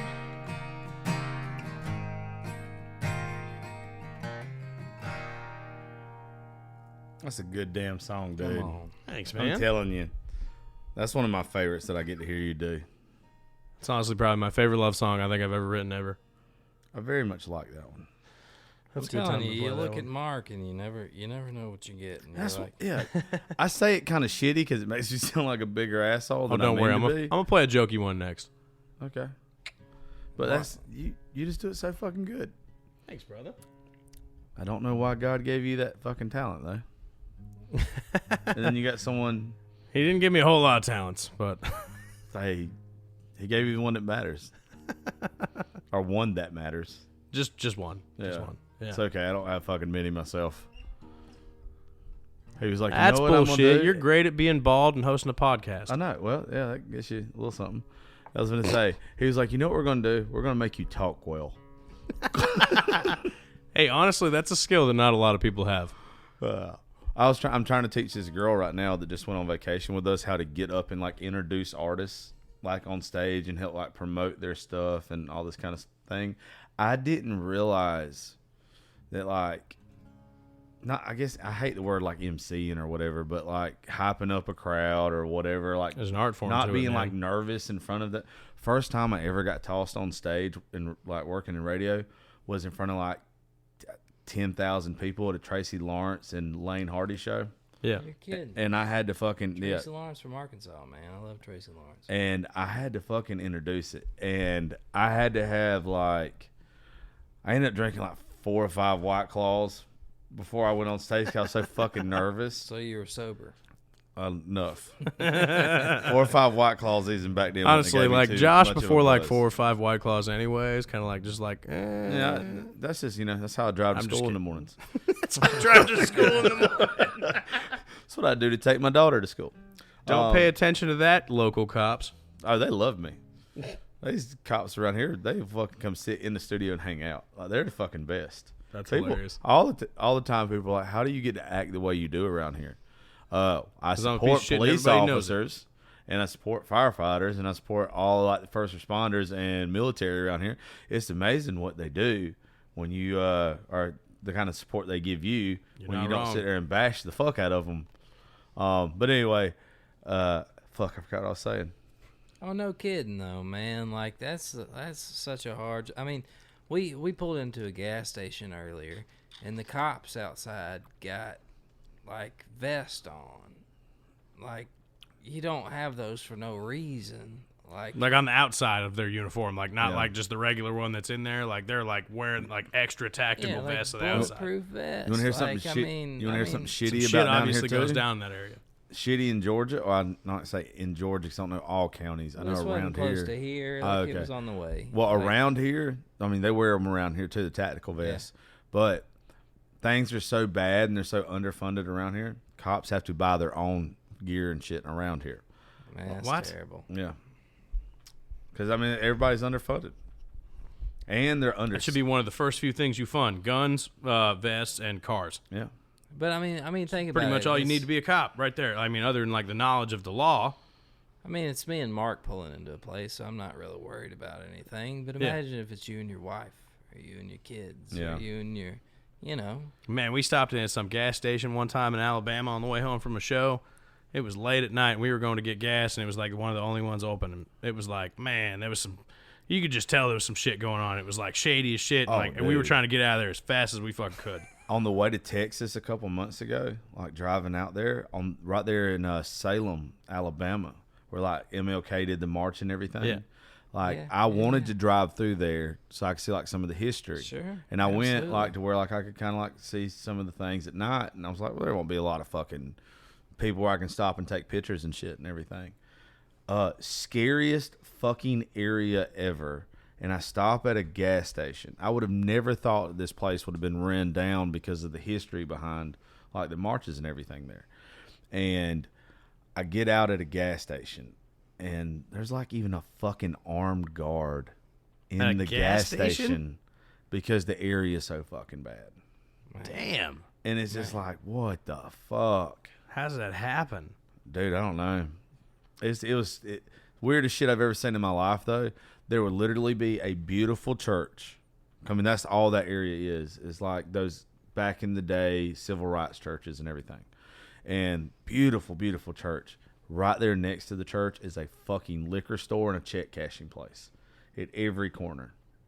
That's wild. Yeah, dude, it's the weirdest shit I had ever seen. It's like almost like, I don't know if you like conspiracy theories and shit and stuff. I love that kind of stuff. Like, I live for shit. Yeah. It's like somebody was like, you know what we're going to do? We're going to fuck this community. Like, because the history involved with it. Could have been. Like, that community should be like one of the prettiest places ever to go.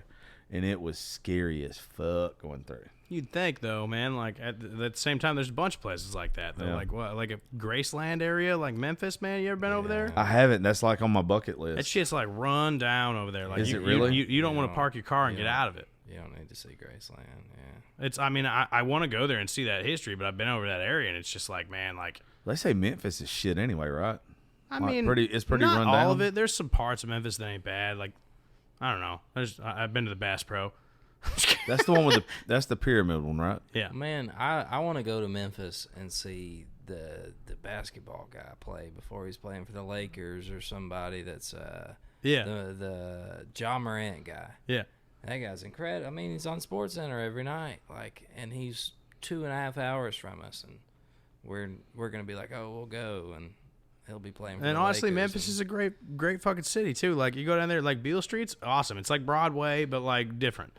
I've never been to Memphis. It's fantastic.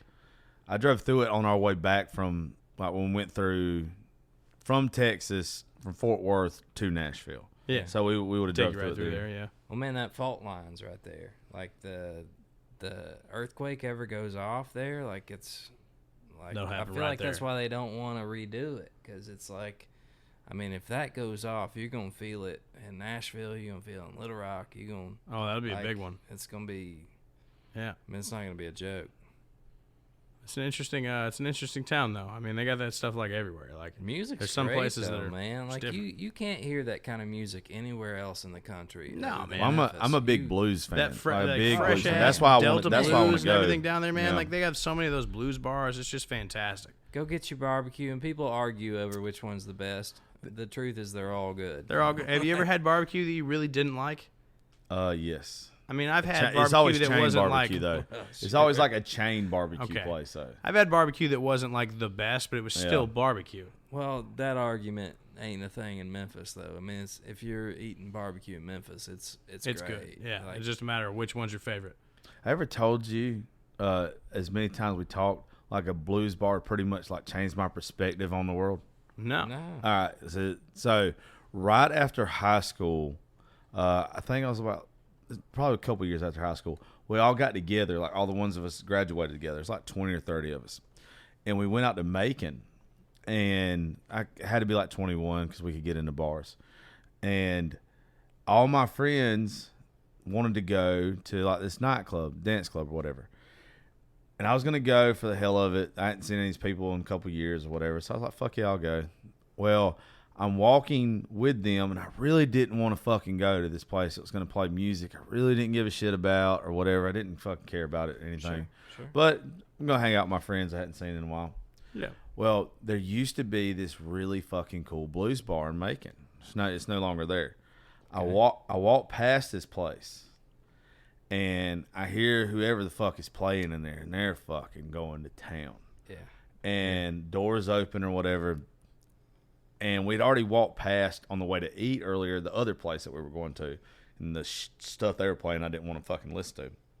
So I'm like, hey, I'm going to go in here and get a drink, listen to this band. I ended up sitting at the end of the bar with this old black man for like fucking hours. Yeah. I never even went and hung out with my friends the rest of the night. And that was like the night that I was like, you know what? I don't want to follow the crowd no more. I don't want to fucking just go do something anymore because it's what everybody else is doing. I had more fun that night because I decided to sit there and talk to that old dude and listen to the music that I wanted to hear than go pretend to fucking listen to the shit I didn't want to just because that's what everybody else wanted to do. Man, Absolutely. I got the same thing. There's this place called, and I think it's closed now, but it's in Little Rock. It's called the Afterthought. And I told you about the hippie guy that taught me to play guitar, and his name's Steve. And he, like, I ain't seen a guy play guitar as fast as him. But so there was this piano player that hosted the thing every Thursday night, and all these musicians that got paid on all these other gigs throughout the week would come in for free and sit on this piano player's thing. And they played jazz music. And I mean, the energy in that place is just like, that's what you get addicted to about music. Oh, absolutely. It's like you go in there and it like, I didn't understand the music. Like my dad liked George Strait. I thought that was cool. Like that was. There's something to be said about just watching music and watching it happen. Well, that's where you learn. Like, Live. it doesn't matter what the brand of music is. It's about the energy behind it. It's about the energy and the crowd reacting to it. And you get that energy right, man, and get a crowd rolling. Like, it doesn't matter what you're playing. You could be singing the fucking alphabet as long as you're doing it the right way, and they'll fucking have a great time. There's 53 people in this place, but it's got Every one of them is on the their energy feet of watching. a Garth Brooks concert. Yeah. Like, it's just Absolutely. one of those things. I love that shit though. That's what I guess that with me. That's why I've just got like so connected, like going to like riders rounds and the other shit that I like doing now. We went out last night, and my friends wanted to go to a bar which we've done shows at, booked people for, and done events at and everything. And I love the place. I love the owner, his wife, and everything. Great fucking people at the Crazy Bull in Macon. But you go in there, and the atmosphere just ain't for me anymore. Like, I want to go sit there at a table and listen to riders rounds, or I want to go sit there and listen to. Is that because your taste changed or that bar changed? It's because my taste has changed. Okay. Yeah, no, still great. I mean, they still have like good country music that gets played there, but it's just the whole.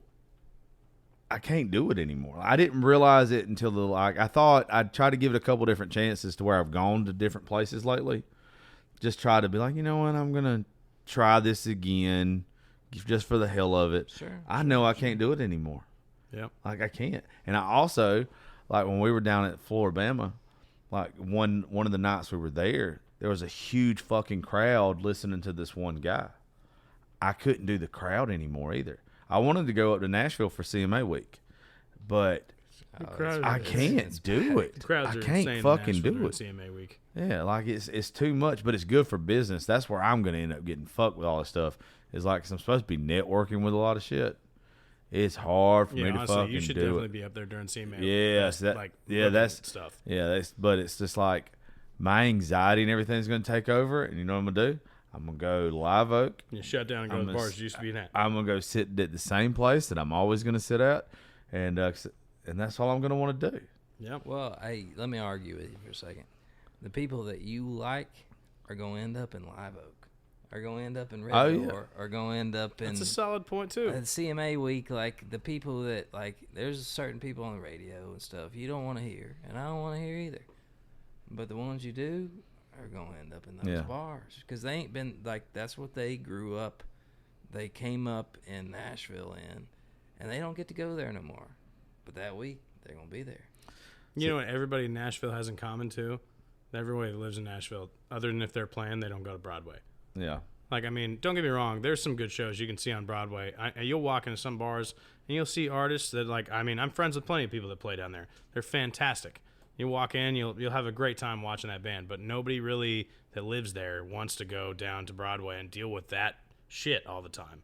Like, you're always trying to just avoid that and try and find anything outside of that. That's the massive crowds and the massive everything going on. CMA Fest makes it 10,000 times worse because there's a bazillion people. Yeah, it's a great way to go out and, like, meet people. Marc just gets mad that he's got to pay $6 a beer. That's what it comes down to. It's $9 a beer, first off. Yeah.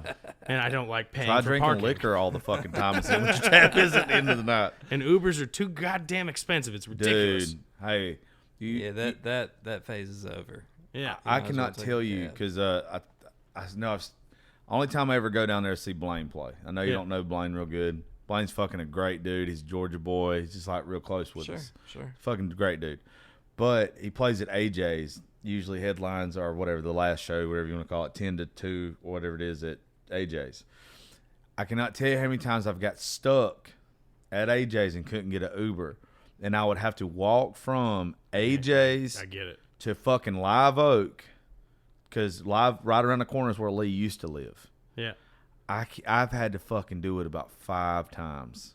And that's like 10, 20 blocks. Like, oh, altogether. dude, it's at least a mile and a half. That's a solid mile walk. Oh, Man, I've ruined 3 pairs of cowboy boots doing that. Because it's wet outside, it's raining, or it's snowing, or it's something. Yeah. And you got... Because you can't catch an Uber on Broadway. If you're trying, man, like, it's insane. Even any of the side streets, you have to get away from that to get to it. And I don't even know if the price changes. Like, it does. You get away. I know if I take an Uber to the bar when I go down, it's $10, $15. If I take an Uber back from the bar to the same fucking place, same distance, it's like $80. I don't even know if I've told this. I almost got murdered in the last one I did up there. No shit. No shit. No shit, dude. I shouldn't say I almost got murdered. I almost probably got killed. I got in a fucking taxi, not a Uber. They were sitting on the corner. It was a fucking Middle Eastern dude. Yeah. I get in. I give him the address of where the Airbnb was. He tells me it's going to be $50. I say, okay. You got to pay in advance with them. Yeah. So whatever. Pay in advance for me and the folks to just going with me. And start to go. He's like, oh, no tip. And I'm like, bitch, you just said fucking $50. And if I want to tip you at the end, I'll tip you at the end, right? Anyway, so he has a fucking attitude. From the second we leave there, the ride's a good 20-minute ride, 25 minutes. He turns his radio fucking up to like Middle Eastern music. He's driving like a fucking asshole. And if you've ever been in an Uber drunk with me, I like to talk to the fucking drivers. Oh. I like to fuck with the drivers. He had me so fucking mad. He started singing along to the fucking, like, Middle Eastern music. And the girls that were with me were like literally covering my fucking mouth because he was being a fucking dickhead to me. Yeah. I was like, hey, can you turn that down? And he would turn it up. And then we go to fucking get off the interstate. And he literally jerks the fucking minivan so hard that I almost went out the fucking door. Jesus. If it was not, but the second I told the girls that was with us, I was like, I'm not going to say a fucking word until we get on our road. And when you get turned on our road, it was literally like probably 4 or 5 football fields from the house. So even if he kicked us out then, because you can get kicked out of a taxi. You can walk. Oh, yeah, 100%. yeah. And I was like, I'm fitting to fucking go ham on this goddamn terrorist. Like, I had fixed to go fucking absolute ape shit on him. And not like trying to kick his ass or anything, but talking shit. And anyway, I like calling him Osama Can't Drive. Like, it was rough. God. It was rough. And I don't care. Like, y'all can't get mad at them for this. Y'all can get mad at me, but there's nobody listening to this show that gives a fuck about that. No. They'd probably be like, go Josh. But no, dude, it was rough. This dude was such a fucking asshole, and I was the last one to get out of the car too. Dude almost ran over my fucking foot as I'm shutting this door. If I ever was to run into this guy in Nashville again, I'm probably gonna pull him out. Beating wholesale ass. I'm putting him under his taxi. There was the biggest. If I could have took it back, it's the only time I ever wanted to call my bank and be like, "This is a fraudulent charge." That's why nobody takes taxis anymore, man. Taxi drivers are dickheads. Like, everywhere That you dude go, if you ever get in a taxi, like, you get in an Uber or a Lyft, or like, you know what you're getting. Yeah. Like, they're pretty much like They're the all same nice, regular dude. person. They're all pretty Yeah. nice. They got a phone charge or something. They don't Yeah. talk a whole lot unless you want to talk to them. Yeah. I went to the Bahamas a while back. One of my buddies got married down there. It was my first time in another country getting in a taxi, and that was wild as shit. Like, I hop in the taxi, like, go to the hotel. I don't know how far it is from the airport. Like, we're staying at the Atlantis or some shit. And so I hop in the taxi because that was all they had. And he's like, I got you there. Ends up taking me there. It's $50. I'm like, that seems a little steep. We only went like fucking 4 miles, but like, whatever. It's another country. I don't know what it is down there. I pay it. Cool. Tip him a little bit. Get done. The way back, hopping in that same, or like different taxi. It wasn't the same guy. Hop in a taxi, go back to the airport. He goes, we'll figure out how much it costs at the end. And I was like, all right. So apparently this guy's going to haggle me. Price is going to be different. We get to the airport. He says $80. Whoa. And I was like, I paid $50 to get from the airport to the same place. So here's $50. And he goes, like, he's literally screaming at me, like, fuck you. Like, I know people. Like, you're going to get, I'm going to send people after you and everything like that. And I'm like, well, they better work for customs because I'm going to the airport right now. Like, and I gave him $50. And I was like, bye. And I just walked away. He's screaming at me. I just walked to the airport and got away. But, I mean, you never know what you're getting with taxis, man. Like, No, there's some bad ones. But I will come to the defense of at least one of them named Sammy in Nashville that we used to call, and Marc has left his phone in this guy's taxi. And a bunch of times. He's been on the other. He's been forgot on the about other that side guy. of town and brought Marc his brought it phone all the way back. all the way back. You're not wrong. And wouldn't take Marc's $20 whenever he tried I to did give try it to to tip him. him at the end. That's cool. Yeah, that was solid as shit. But I've had the same experience. But for the most part, in general, and yeah, I don't know. it's yeah. Well, Baker, send us out on a good one. We're at 2 hours. All right. Send us out on a good one, and then y'all drop your social media stuff, and make sure you plug song that's coming out this week, right? Yeah, her on out's coming out on Thursday, June 9th. So send us out. Send us out on a good one. And Marc wrote it. So, hey, what do you think, Marc? That was just what he wanted to say in case people didn't like it. You wrote it. Everybody feels bad for Marc. Man, so. I don't know. What are you feeling like right now? What do you got? You want to play? Dude, honestly, I mean, we've been drinking tonight, so. Oh, you want to hear that one? You want to end on drinking tonight? Yeah. I'll end on drinking tonight. A little upbeat thing to close it out. All right. Next time I come on, I was gonna do this song called Garage Beer. But That's a good one too. Shit, I don't know. if you ever have me back, I'll do it next time. We definitely will. It's a good convo. I just think everybody's fucking tired. It's only 3. Oh, yeah.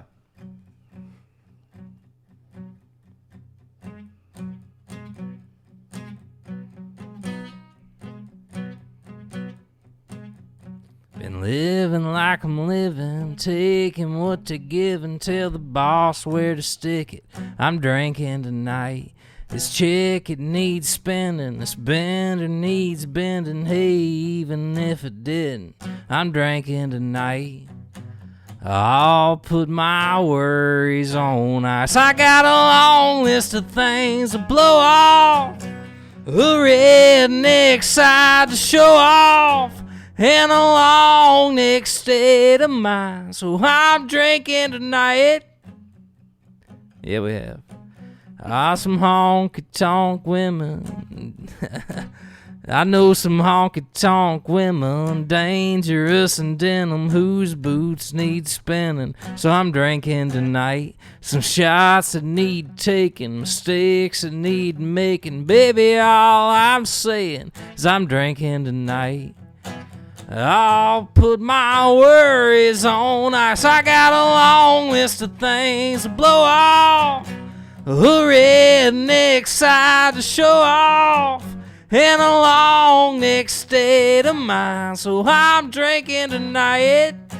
Hey, I'm feeling alright, long as there's whiskey there for pouring. And the hurt don't hurt till the morning. And tequila goes with the sunrise. I'm drinking tonight. Twist the top off that bottle fast. Fill it top. That 8-ball glass. No, don't stop till that last call's last. Black shot of Jack. It kicks Marc's ass. And we're gone, gone, gone, gone, gone. With a long, long, long, long, long. I got a long list of things to blow off. A redneck side to show off.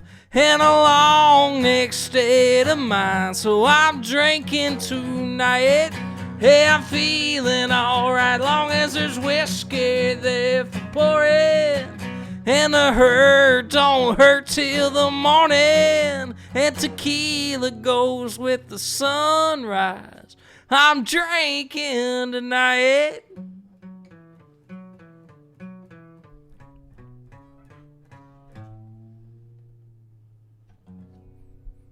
Atta boy. Yeah. I like the hell out of that. That song's a smash, dude. Hell yeah, it is. And we are drinking tonight. I'm smashed. That's the drinking version of drinking tonight. The drinking version of drinking tonight. Oh, that's good. Well, Mark, drop your social media stuff first, and I'm going to let Baker end it with, once again, reminding folks about the song coming out Thursday. Hell yeah. My name is Marc Unless you got anything Oriet. coming out soon, you know. Not that I know of 100%. I got to figure out which the next project's going to be, but we'll make it work soon. I promise. There'll be one about the next before the end project of the you summer. worked on yours appearance? Yeah, well, that's the first one. And once I get my clothes figured out. I'll help you figure it out. Thanks. Somebody needs to. I'm glad I'm not the only one. You're too talented to dress like a goddamn bum. And not in the cool way either. He is.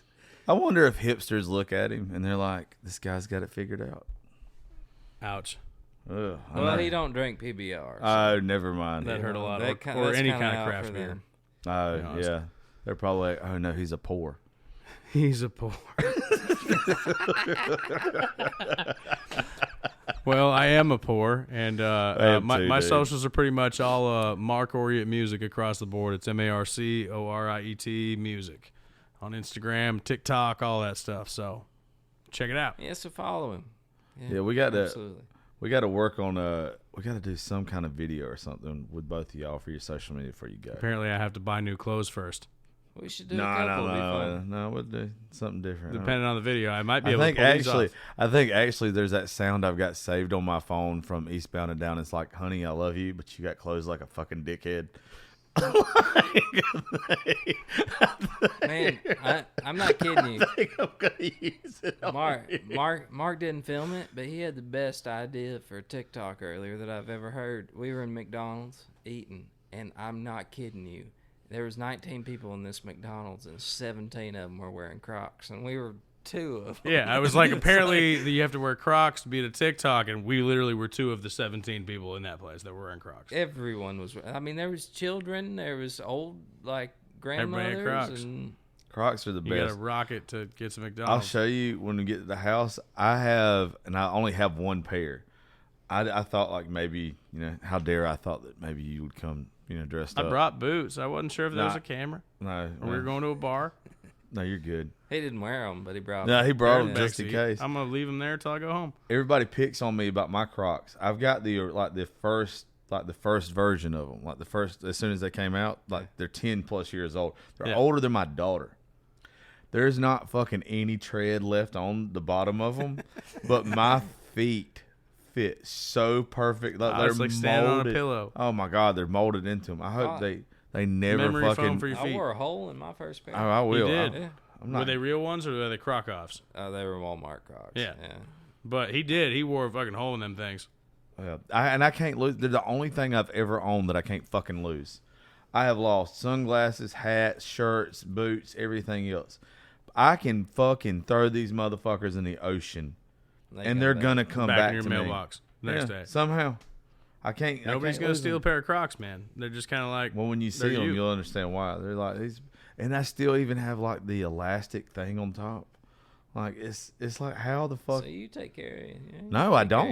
Like these motherfuckers should. These things are faded from the sun from Key West. You know they got fried chicken Crocs now. Do they? Like, What? That's the next step up from camo. I know what I'm buying next. You gotta Fried get Do they fried. say KFC No, or do they it's- just look like fried chicken? No, they say KFC, which I'm a Popeyes guy, but I'm with him. I don't I'm do not gonna lie, KFC. I'm a Popeyes guy too. The only way I pick KFC is like extra crispy. I mean, I like KFC, but I like Popeyes better. I'm a Popeyes guy. It's just I'm better. trying to think of like I've got to take y'all to like some really good place here to eat before y'all go back, and I'm just trying to figure out like what would be a good local spot that you can't get like. We can go get steaks at that meat market. Oh, we can. We can cook That those. place was amazing. Oh, you know what? Tomorrow's Monday. It's closed. Oh, well, never mind. Guess we're Shout not out to going there. M&T's, by the way. Yeah, don't be fucking closed on Monday. I didn't even know the name of it. Their fucking food's amazing. They like I just know literally. Lee Tucker bought half a strawberry cake and he ate like the whole strawberry cake. And It doesn't matter. It doesn't matter how long we get in this conversation. Lee Tucker is. I told you. It was he's good the though. I had a thread. slice. But The common thread. well, he literally is the one that has introduced me to everybody. Lee's great. Yeah. Besides for probably Justin Dukes, I knew either before or right at the same time as Tucker.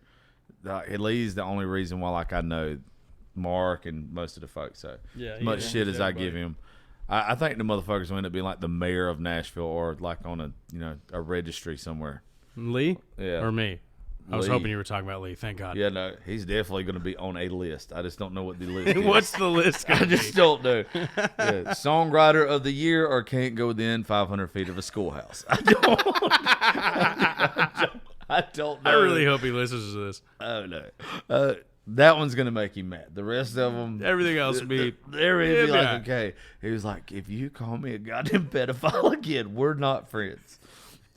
First off, Lee Tucker likes grown-ass women. Does not like children. That was a horrible joke. It was, but it was so funny. As I wink. He deserves it. I mean, he can damn near go in places and get like the senior menu. He's got to be good. Do what? He can go into any restaurant and get the senior menu. He doesn't go after kids. No, absolutely not. Have you ever been to a restaurant with the fucker? Once or twice. It's the worst goddamn experience you'll ever go through in your life. I've not been to a restaurant. I'll tell you off air. I've seen him in a bar. I'll say it on here. He literally, and it does not matter where you go. If it's a nice restaurant and you're gonna sit down, if he orders the chicken, We're talking white tablecloths. And yeah. I mean, it could be fucking. I'm not saying like Longhorn, anything a step above like a chain restaurant. Waffle House all the way to fancy. Yeah, he's gonna be like, if he orders a chicken sandwich, just an example, is like, was it chicken free range? Do you know where the fucking next like? He must have grew up watching Portlandia. Oh my God, Well, he he goes was already old when that into came out. fucking depth. And also, what pisses me off beyond compare taking about him going to to a Popeyes restaurant then. with him, you can't take him to Popeyes.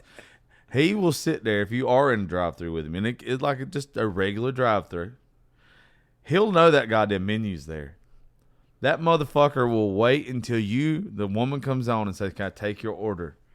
He has not looked at that fucking menu yet.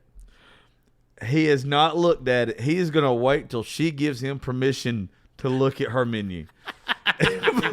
That is what it feels like. He's gonna take his sweet ass time. Oh my God! He's just being polite. No, he's not. He's you gotta wait till your turn. You know. God, oh man, I'm all tuckered out. It's time to go to bed.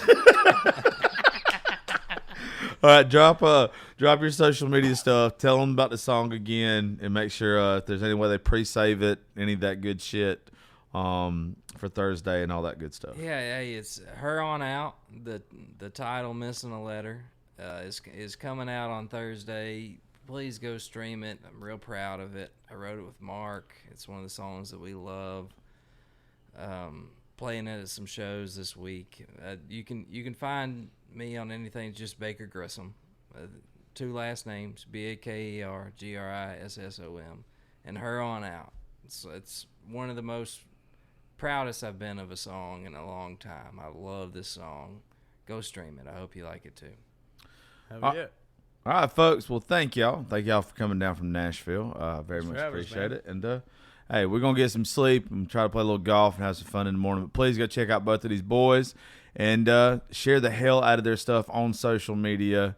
Appreciate you following the show, and y'all have a good evening. We'll catch y'all tomorrow. Your favorite band's about to play a sold-out show, and you definitely got tickets. And drinks. Now hurry and make it back to your spot. Pass this person and that person, about 20 more. Ooh, watch out for feet. Hey. Just keep going. A little further. Oh, there's your friend. Over here. Right where you want to be. Close enough to see the set list. And they're definitely playing your song. When you're with Amex, it's not if it's going to happen, but when. American Express. Don't live life without it. Hey guys, if you suffer from migraine attacks, you know they're horrible, and they can strike at any moment. Thankfully, there's Nurtec ODT, Rimegepant 75 milligrams, the first and only medication proven to treat migraines and prevent episodic migraines in adults. Take Nurtec ODT to get migraine pain relief in as little as 60 minutes and protection that can last for up to 48 hours. Or take one in anticipation of a migraine attack to avoid interruptions to your plans, giving you time back to focus on the things you love doing, like going to concerts, spending time with family, and listening to music or podcasts like you're doing now. With over 1 million prescriptions written, this tiny tablet can make a big impact. Talk to your doctor to see if Nurtec ODT is right for you. Don't take if you're allergic to Nurtec ODT. The most common side effects were nausea, stomach pain, and indigestion. For important safety, prescribing, and patient information, visit NURTEC.com.